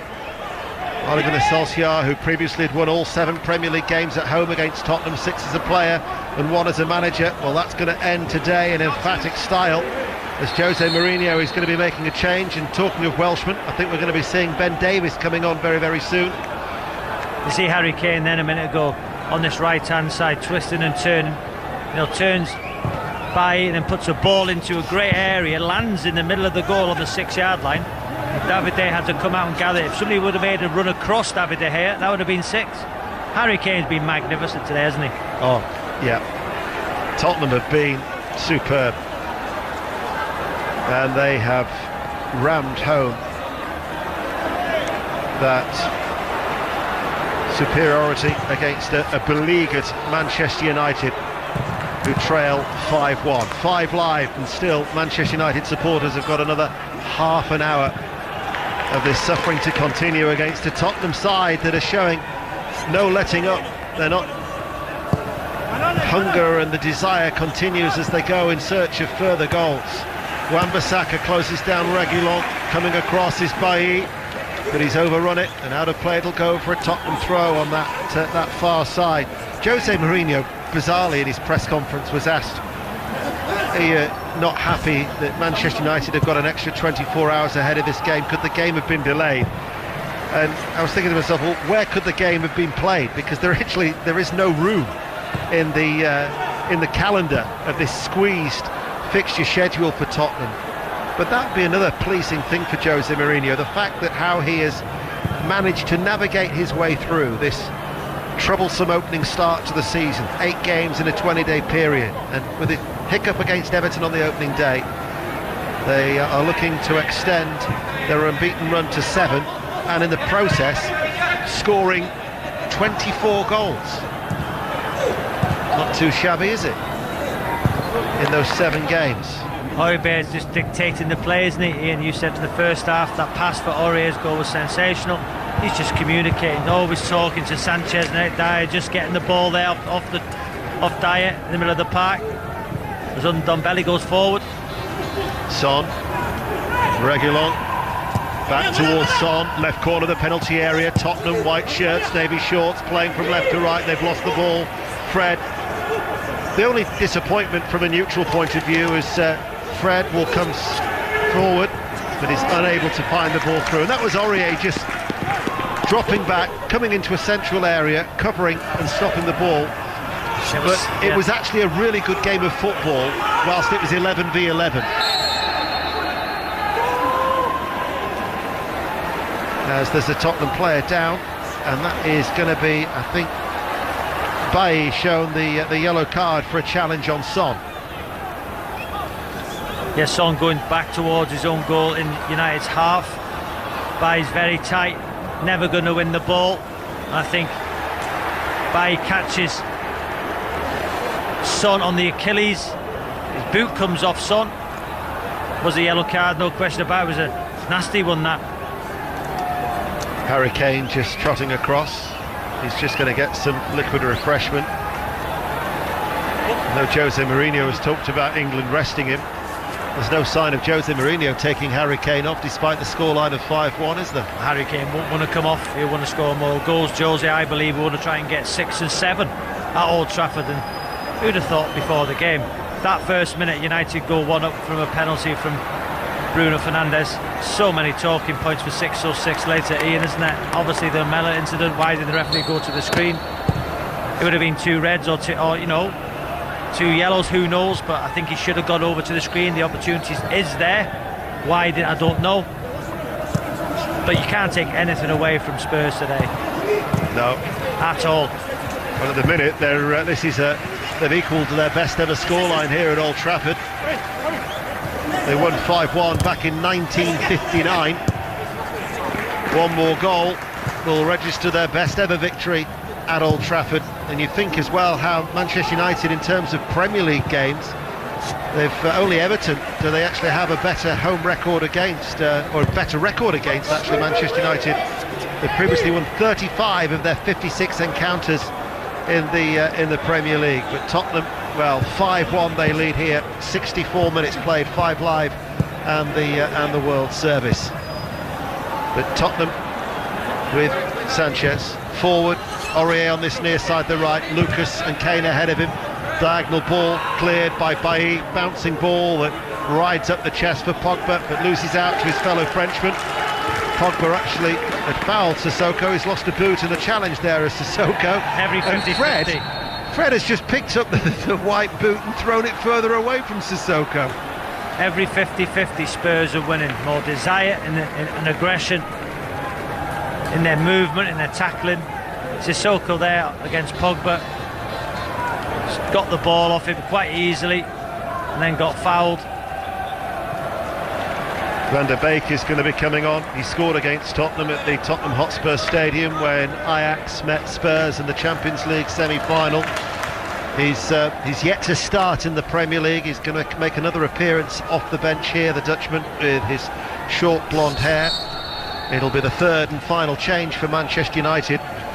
But Manchester United 5-1 down. Mike Phelan just looks over his left shoulder to see how close Van der Beek is to trotting down those run of concrete steps down behind him as he watches on in the technical area just to the right of Ole Gunnar Solskjaer in his suit, watching on and pointing at Tottenham coming forward with Højbjerg once more. And Lucas trying to play the ball forward to Harry Kane, but it goes away from Kane and out for a goal kick. 66 minutes played, 5-1 Robbie. Mora's movement's been good, hasn't it, Ian? You know, he starts on the right-hand side, you know, he just drops in between the lines into a number 10 position, then Shaw has to make a decision, shall I go with him or not? And that was highlighted for the goal from Aurier. He went with him. I don't know why he did, because you should pass him on to one of the holding midfield players. That's what Fred and McTominay are on for. If Mora's going to those spaces, Shaw should pass him on. Because Shaw vacated that area, that allowed Aurier to get into it. Pogba didn't track the run goal. So Manchester United's third and final change, whilst Robbie was talking there, as we're approaching the midway point of the second half, and Mason Greenwood has come off and Donny van der Beek has come on. Now it means that Marcus Rashford is the only recognised centre forward on the field for Manchester United. Seems that Tottenham have shelved plans to bring on Ben Davies. He had been warming up, but they are going to make a change, and it's Dele Alli who is going to be coming on, as Tottenham are going to make that change, still leading by 5 goals to 1. Oh, Aurier was caught there by Pogba. He's gone down. Referee Anthony Taylor just comes across, but Aurier has been left writhing in agony from that challenge from Paul Pogba. Holding the back of his thigh on his right leg, which would suggest that it was high from Pogba. Taylor is walked away from it, and it was just on the follow-through, wasn't it? As Pogba's gone to ground, his studs have gone up in the air and just caught the back of the leg of Aurier, who's back and able to continue, but just his right, the short of his right leg has just sort of like ridden up a little bit towards the cheek of his bum. As something's been said, Aurier is having to intervene because Sissoko and Fred, the two number 17s, were squaring up to each other, and Anthony Taylor is just going to have a word here with Fred, as Ndombele is going to make way for Dele Alli. So that's the change. Scored the equaliser. Seems a long time ago now, doesn't it? Play well on Ndombele. The Spurs today took up some intelligent positions, got the equaliser, and very well, as of every single Spurs player. Jose Mourinho was quick to fist bump him as McTominay barges into Lucas Moura. It's a right old scramble for the ball. That was a real old school, about 3 or 4 players with the challenges all going in. Showing aggression now is a bit late. 5-1 down. Show that aggression when you're trying to defend goals, trying to stop the ball going the back of your net. Track runners, recovery runs. It's all right in the middle of the park there, kicking a few. Show that aggression as a team. Instead of getting absolutely battered by Spurs. Spurs magnificent. It means as well that Manchester United will have lost their first 2 home games in the top flight for the first time since 86, 87. It's the 5th occasion that it's happened in their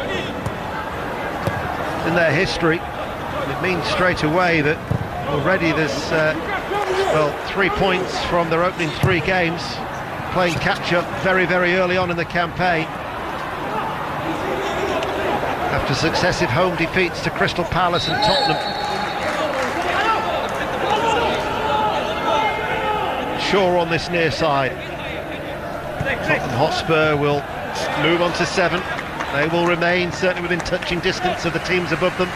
Arsenal, Liverpool, Leicester all on 9 points. Everton setting the pace on 12. As Harry Maguire pings the ball out towards Luke Shaw, but it's away from him, and it goes out of play for a throw. Can Spurs challenge for the title? Last night 6-6. Ian, people saying Everton can Spurs? Well, you've posed the question. Chris Sutton will give you an answer, I'm sure. You had a guy on last night, didn't you, talking about that? Sure, the phone lines are going to be busy tonight. Pogba leaves it for Fred. 08085 909 693. Davis has re-emerged with his luminous bib, and that change again is going to be made by Jose Mourinho finally now with 20 minutes remaining. Ball played forward, intercepted by Aurier again, played forward by Son. Here is Harry Kane. Harry Kane into the area. Harry Kane shoots, and it's turned behind by the arm of David De Gea, and behind for a corner kick. Once again, it's a wonderful save from David De Gea. It's a great way to pass. Harry Kane wastes his time. If he'd looked up, he could have just squared it to Højbjerg, who was unmarked. Harry Maguire's in the left back position again. The gap between the 2 centre-halves, Bailly and Maguire, is massive. Harry Kane hasn't got to work hard against that area. He goes to the near post. David De Gea down, strong, left hand away for a corner. Corner kick on this right-hand side. Tottenham still lead by 5 goals to 1.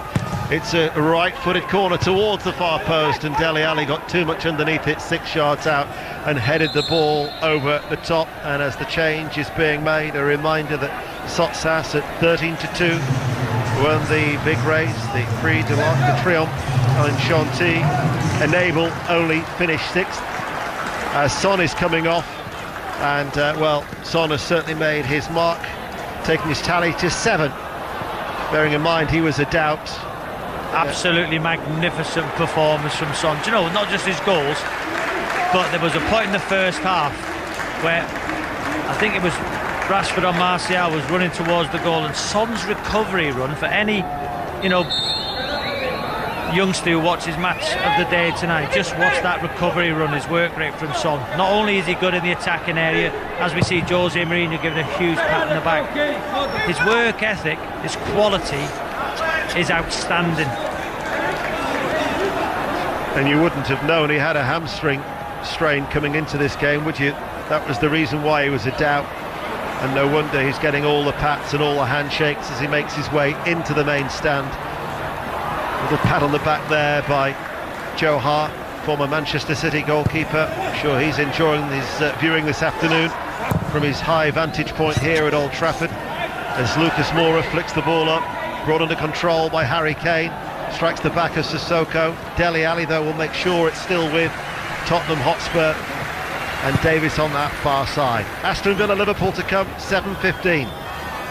Our third and final commentary on 5 Live Premier League Sunday, as Aurier for Hojbjerg, switching play out towards Davis. You can do that against, you know, 10 men. Just keep the ball, switch of play, full-backs always on. Hojbjerg's doing that so well for Spurs today. So as Davis is now playing as a left-back, Reguilon is playing ahead of him on the left-hand side. Dele Alli's also on that left-hand side. It's meaning that Tottenham have got a real threat on that far side. Aurier currently is in a lot of space on this near side to right, as Tottenham are playing from left to right. It's with Sanchez, and it's now with Aurier. He'll hold off Rashford. He finds Dele Alli. Up in the air it goes, headed away by Shaw. Fred turns away from Dele Alli. Hojbjerg wins it back again. He's been brilliant, Hojbjerg. Shot comes in. Reguilon on the rise, blocked by Wan-Bissaka, played forward by Davis. He's wanting the ball. Ali's at walking pace. Harry Kane, here he is again.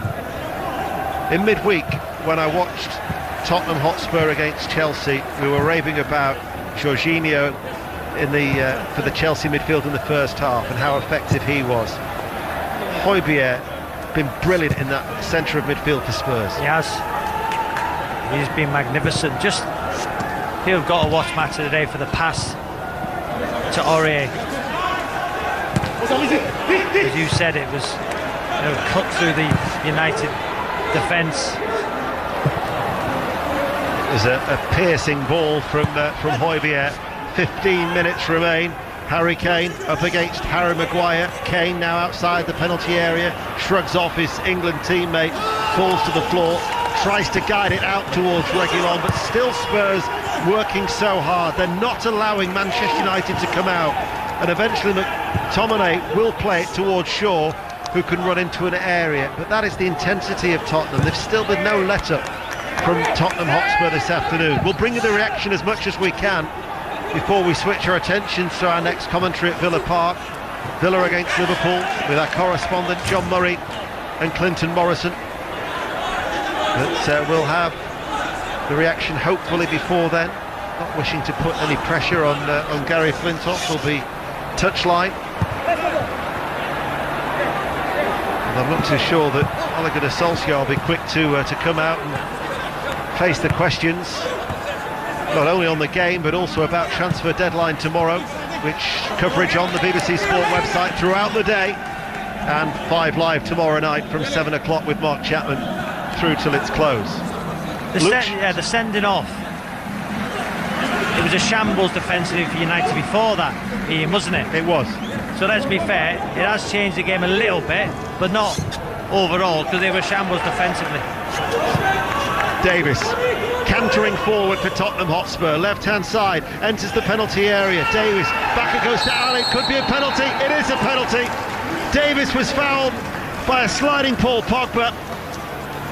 And it's a penalty to Tottenham Hotspur, and Manchester United run the risk of being hit for 6.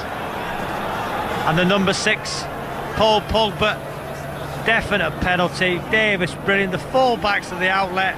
It's a great counter-attack. Davies on the left-hand side cuts back from Wan-Bissaka, and then Pogba just slides in, rolls into Davies. His chest brings Davies over. It's a definite penalty.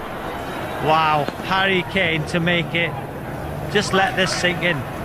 United 1, Spurs 6, Ian. 6 if he scores. Well, he's already found the back of the net today.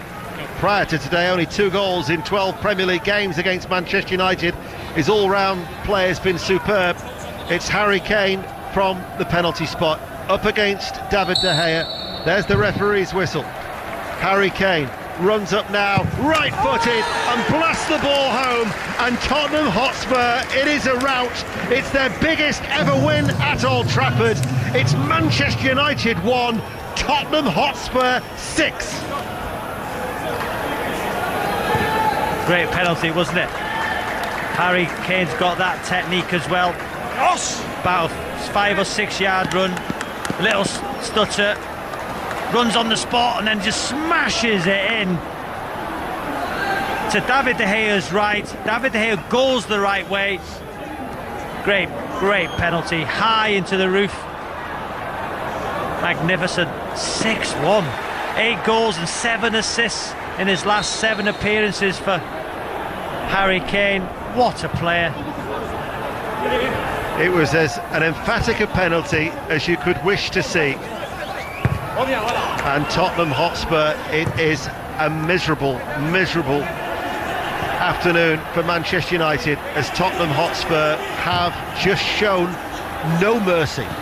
We said at half-time, Jose Mourinho will want his team to come out in the second half and score 6 or 7. We said it, and that's what they've done. They've got 6, they'll want 7, and if they can, 8. What's United's biggest ever home defeat? I'll find that out for you. I thought you might have had that down, considering you said how bad they were defensively before the game. Listen, nobody was expecting this scoreline. And you've been praising yourself all the way through the commentary. Sliding in.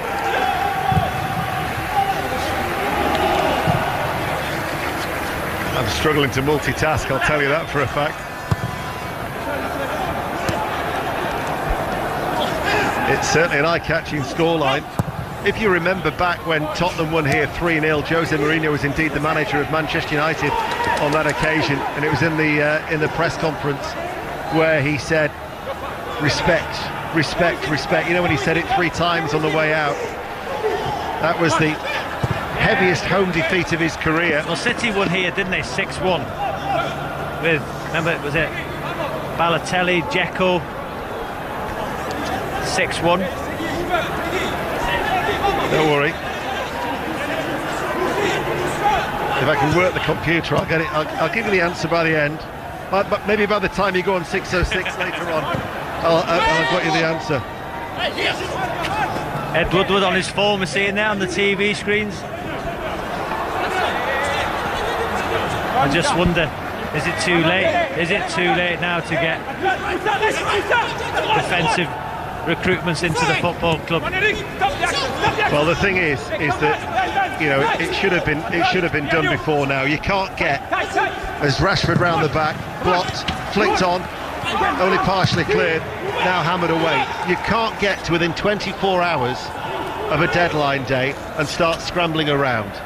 Your irons has surely got to be in the fire by now. Pogba towards Fred. Closing stages of this game, and Tottenham Hotspur lead by 6 goals to 1. Ball played out towards that far side. Wan-Bissaka is forward. Martial, remember, was sent off in the first half, but the only thing that can be taken away from Tottenham Hotspur today is Lamela in the first half. Other than that, There have been so many positives from so many individuals. Their intensity, their ruthlessness in front of goal,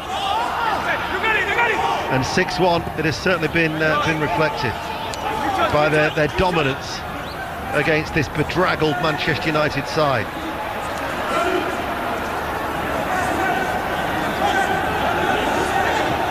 $7-0 is in answer to your question.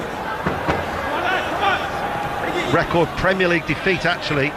It equals a record Premier League defeat of 6-1 against Manchester City in October 2011. But their record defeat, as the cross comes in, bobbling around, cleared by Sissoko, is 7-0 against Blackburn in 1926, 7-0 against Aston Villa in 1930, and 7-0 against Wolves in 1931.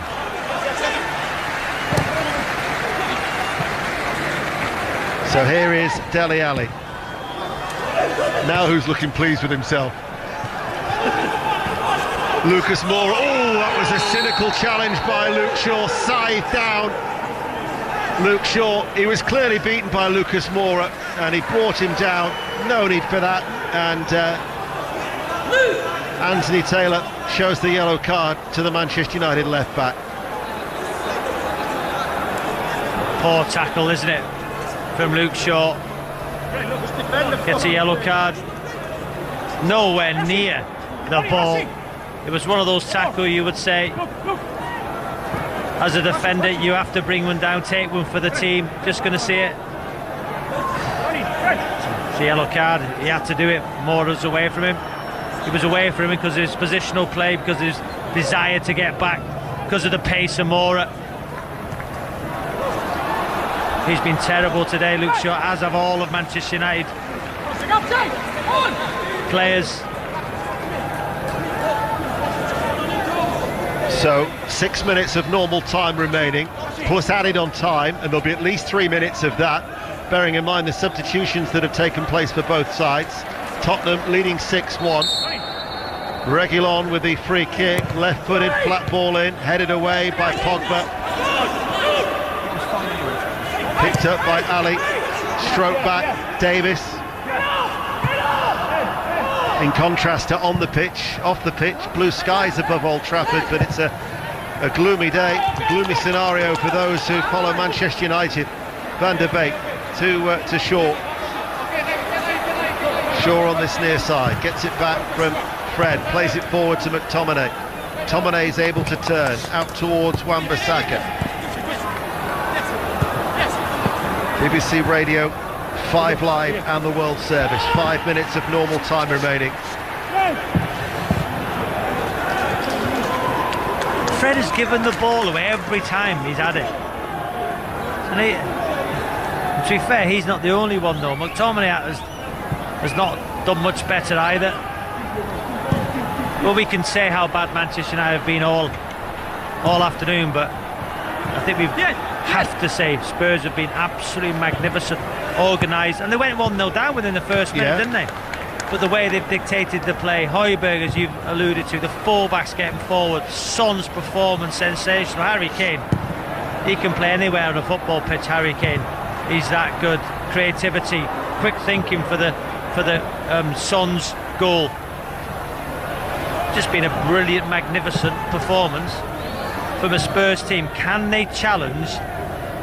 Can they challenge? You know, Chris will have something to say about that on 606 later. Said they couldn't last night. 080859096. I wonder if he's changed his mind after this performance, Ian. Well, we'll find out after the commentary of Aston Villa against Liverpool, for which we have the team news now from our correspondent John Murray. Yes, Ross Barkley comes straight into the Villa team for his debut after his loan move this week. Barkley for Hourahan is Villa's only change from their last league starting lineup.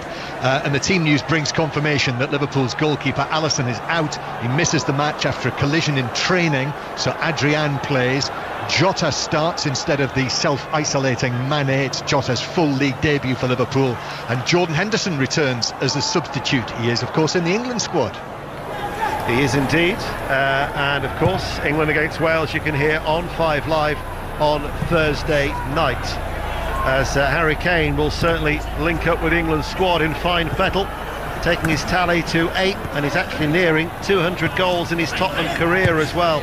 196 now Tottenham goals in his 295 appearances as Tottenham Hotspur against the 10 men of Manchester United, leading by 6 goals to 1, keeping the ball at the back, and Sanchez across to Eric Dyer. Clinton Morrison will provide that commentary alongside John at Villa Park. 7:15 the game is underway. Before then, I'm sure we'll have a lot to dissect of this game here at Old Trafford, and try and bring you as much reaction as we can from the touchline as Lucas Moura returns, and Lucas Moura is being held. Again, there was a little nibble there at Lucas Moura, I think, from McTominay, and the free kick has been awarded. Referee Anthony Taylor tried to let the game flow, tried to play the advantage, but the free kick has been taken, and 3 minutes of normal time remain before we go into added on time. And I'm fascinated to hear there won't be enough time to actually ask all the questions you'd want to ask to Ole Gunnar Solskjaer, and indeed Jose Mourinho as well, from the two different sides of this game, because it's one of those games you could pore over for a long, long time. You know, Mourinho in terms of praising his side, love to hear his thoughts about Lamela and his role in the sending off of Martial, what Jose Mourinho thinks about that. But stewing is Solskjaer at the minute down on the touchline. I've got to say that Spurs have assembled a fantastic squad. You've seen the team that played against Chelsea, lots of internationals playing on that night. They've come here today, no Gareth Bale yet. Can they challenge? Can they challenge? We've seen City drop points, 5 points in the last 2 games. On the evidence of today, unless United the strength of defence, chance. Kane looking to turn. Kane on a hat-trick, gets the shot away. Blocked, tried to then force his way through 3 red shirts, but McTominay will bring it clear. Feeds it then out towards Wan-Bissaka. You're saying, can they challenge? It's a Tottenham side that finished 40 points adrift of the champions Liverpool last season. Manchester United 33 points adrift. Tottenham, though, have added to that. They have made some very good acquisitions in the transfer market. Only Van der Beek for Manchester United so far, although Telles from Porto, the left-sided defender, and Edison Cavani look like they're going to be added before deadline day tomorrow. As Pogba chips over the cross towards Rashford, left-hand side of the penalty area. Last 60 seconds of normal time of Manchester United 1, Tottenham Hotspur 6. 3 minutes of added on time, which we're now into. Here is Pogba looking for a consolation. Ali, though, will bring it clear, battling for the ball. Sanchez then, there was a foul there, it goes in favour of Tottenham Hotspur. And still, they're showing that desire, still not wanting to give away another goal, Tottenham Hotspur. Can't praise them enough. Can't praise them enough, you're right, Ian. You'll see there 3-4 white shirts trying to win the ball back. Great intensity. How many games have they had in such a short period of time? But the intensity they've showed in their play today, from minute 1, okay, they conceded a goal, to now, has been quite incredible. And you would say David De Gea, has he had any chance with any of the goals? I would say not. One went through his leg at the near post, in it from Son, but I'm not sure he could have done much about that. So you're saying, probably with the exception of David De Gea, everybody in a red shirt, it's probably a 2 out of 10. Well, had they not had that game cancelled against Leyton Orient in the League Cup, the fixture schedule, this would have been the 9th game in just under 3 weeks. As it is, they've played 8, but they've handled it superbly. As the ball from Aurier again, excellent distribution, deep in his own midfield role to Aurier on the right-hand side. Lucas Moura tried to play a short ball inside to Sissoko. It was cut out by Manchester United, and then McTominay rolls it to Wan-Bissaka. Goes on the outside of Reguilon. Wan-Bissaka back in field to McTominay. The first of the 3 minutes on a day that Manchester United will want to forget. A record equalling defeat in the Premier League. Here is Pogba coming forward.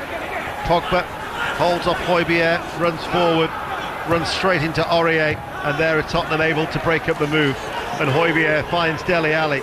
Lucas checks his run infield. Dele Alli having to just accelerate a little bit there was Reguilon.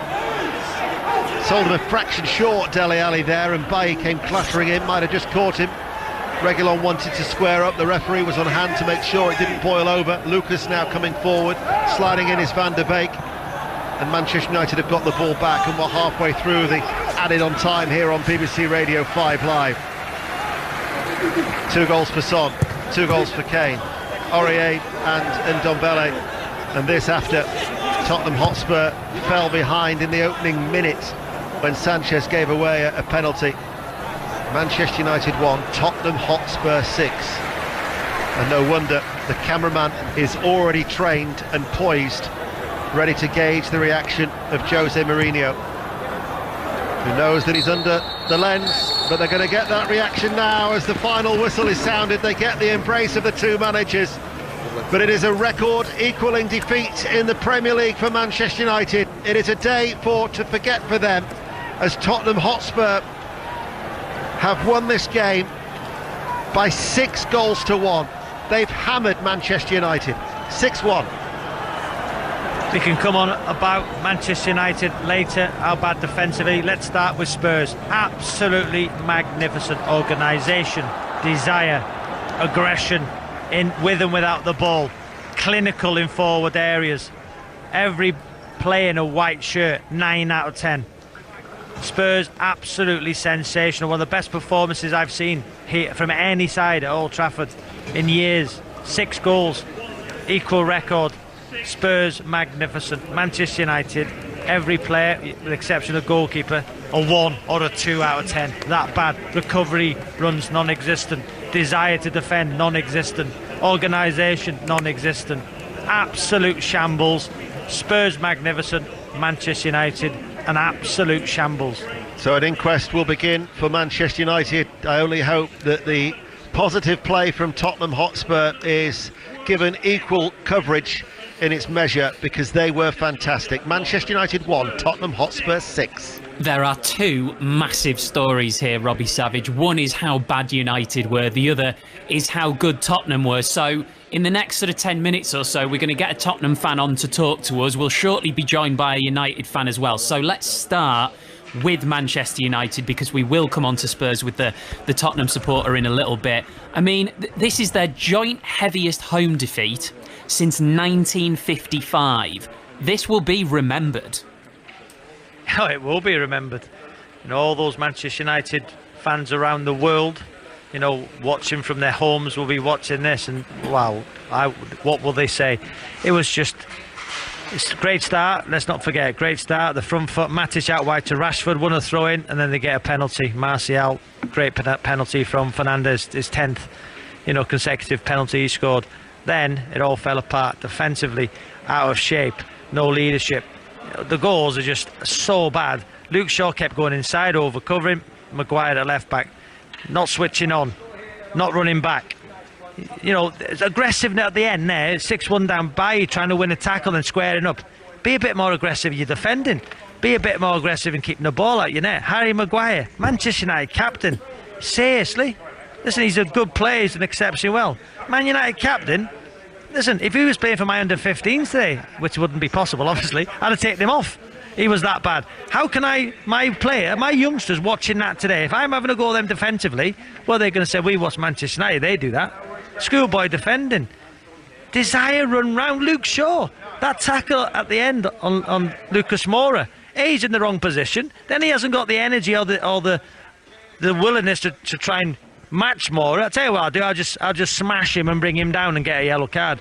Just pathetic. Honestly, before the game, I think he's got to be a balanced side. I think Ollie's improved those players, and the way he finished the season, Steve, he got United into the Champions League, which we all thought wasn't possible when he took over. 3 semi-finals, so I think he's improved them. But we said before the game, defensively, they don't need Sancho.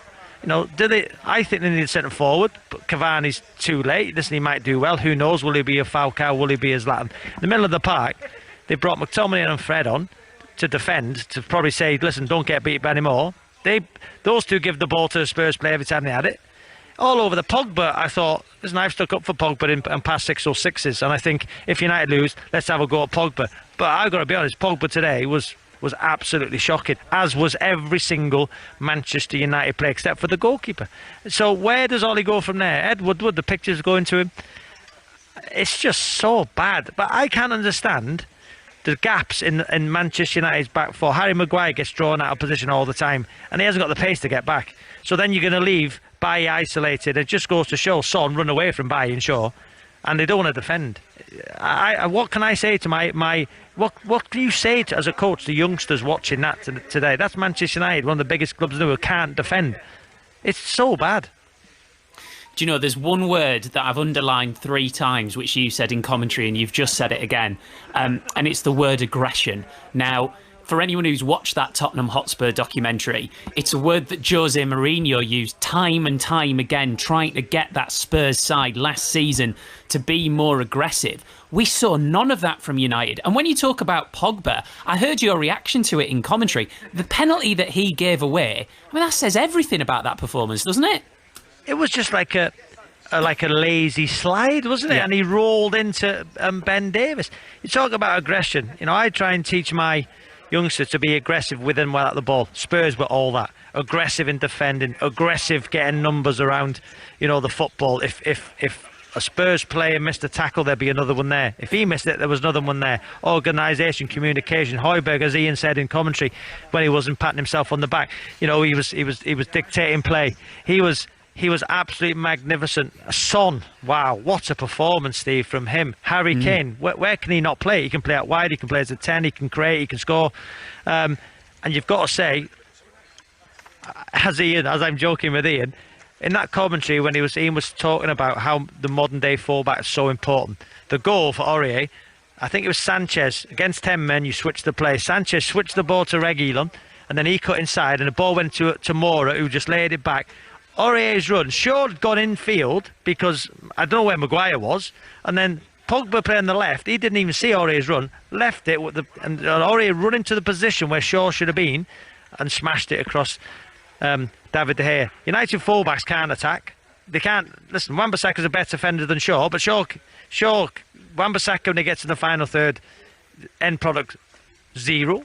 Luke Shaw, well, on today's evidence, can he defend or can he attack?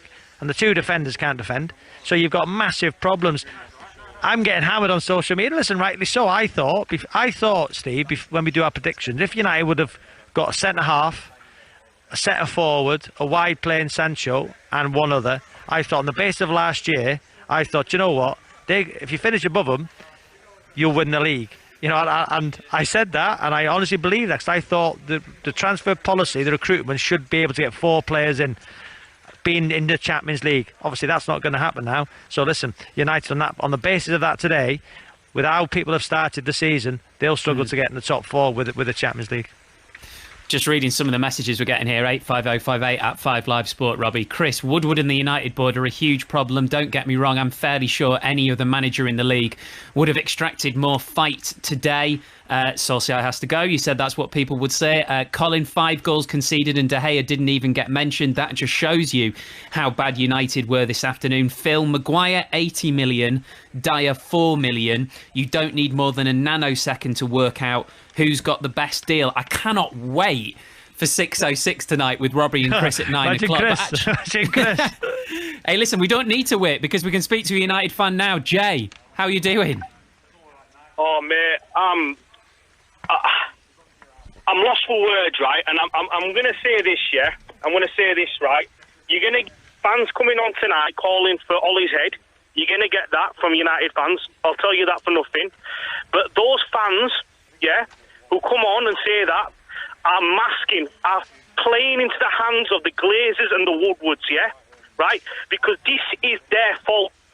How can you finish 33 points behind Liverpool, finish third, and buy Donny van de Beek?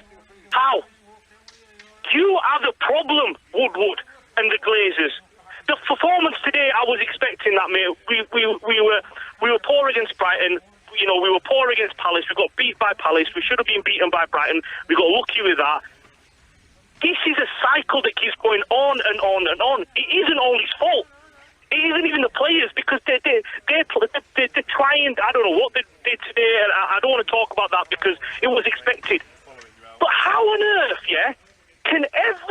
single club in the Premiership, yeah, sign players, and we're struggling to sign Cavani, Telles, and what? We need a centre-half. My mum, she doesn't know a clue about football, and she's like, what the hell is Maguire doing there tackling Shaw? This isn't all his fault. This isn't all his fault. It wasn't Jose's fault. It wasn't Van Gaal's fault. It wasn't Moyes' fault. 7 years since Fergie left, yeah? And all we've done, sorry, it sounds like a rant, but all we've done is gone backwards. We got top 4, we don't invest. We don't get top 4, we invest. The clowns are running this club. It isn't all his fault. Everyone can see it. Everyone can see what our problem is. Ed Woodward, if you listen to this, mate, you've ruined our football club. You. And that is why we will never win a title with Ed Woodward in charge. We could have Pep Guardiola in charge. We could have Sir Alex Ferguson in his heyday in charge right now, and we wouldn't finish in the top 4. We're not going to finish in the top 4 this season. No chance, not after that. Jay, don't you worry about ranting. I love the passion. So what do you want to happen tomorrow? Like, I think back to previous years, and United have gone from absolutely nowhere and tried to sign somebody on deadline day. It was Josh King the other year, wasn't it? Even though it would show the lack of planning, if you could get a centre-back tomorrow, would you want it now? Do you know what? I would want a centre-half. Do you know what? I'm never gonna be on Ed Woodward's side yet, because he's destroyed his club, and we should never be in a position on deadline day when you've had 3 months off during the lockdown, during the pandemic, right? And then I don't know how long this transfer window's been going on for, because it feels like forever, right? Whatever he does, even if we sign Messi, Ronaldo, Koulibaly, whoever it may be tomorrow, the problems will still be there. With 3 games in now, we finished 33 points last year behind Liverpool. We've already dropped, I don't know how many points we've dropped now, 3 today, 3 against Palace, we're 6 points behind. We're in a position because of the inability. And I'd honestly admit, we could sign all them players tomorrow, and it wouldn't mask over anything. And you know what? There's going to be every single United fan calling up tonight, and they'll be saying, "All he's got to go, all he's got to go." And that's what the club wants. That's what the Glazers want, because that masks over their inability, their incompetence, the lack of the English game, the lack of planning, preparation. Do you know what I mean? Somebody said, yeah, that you've got a financial director, a financial advisor, trying to build a house for you, trying to design your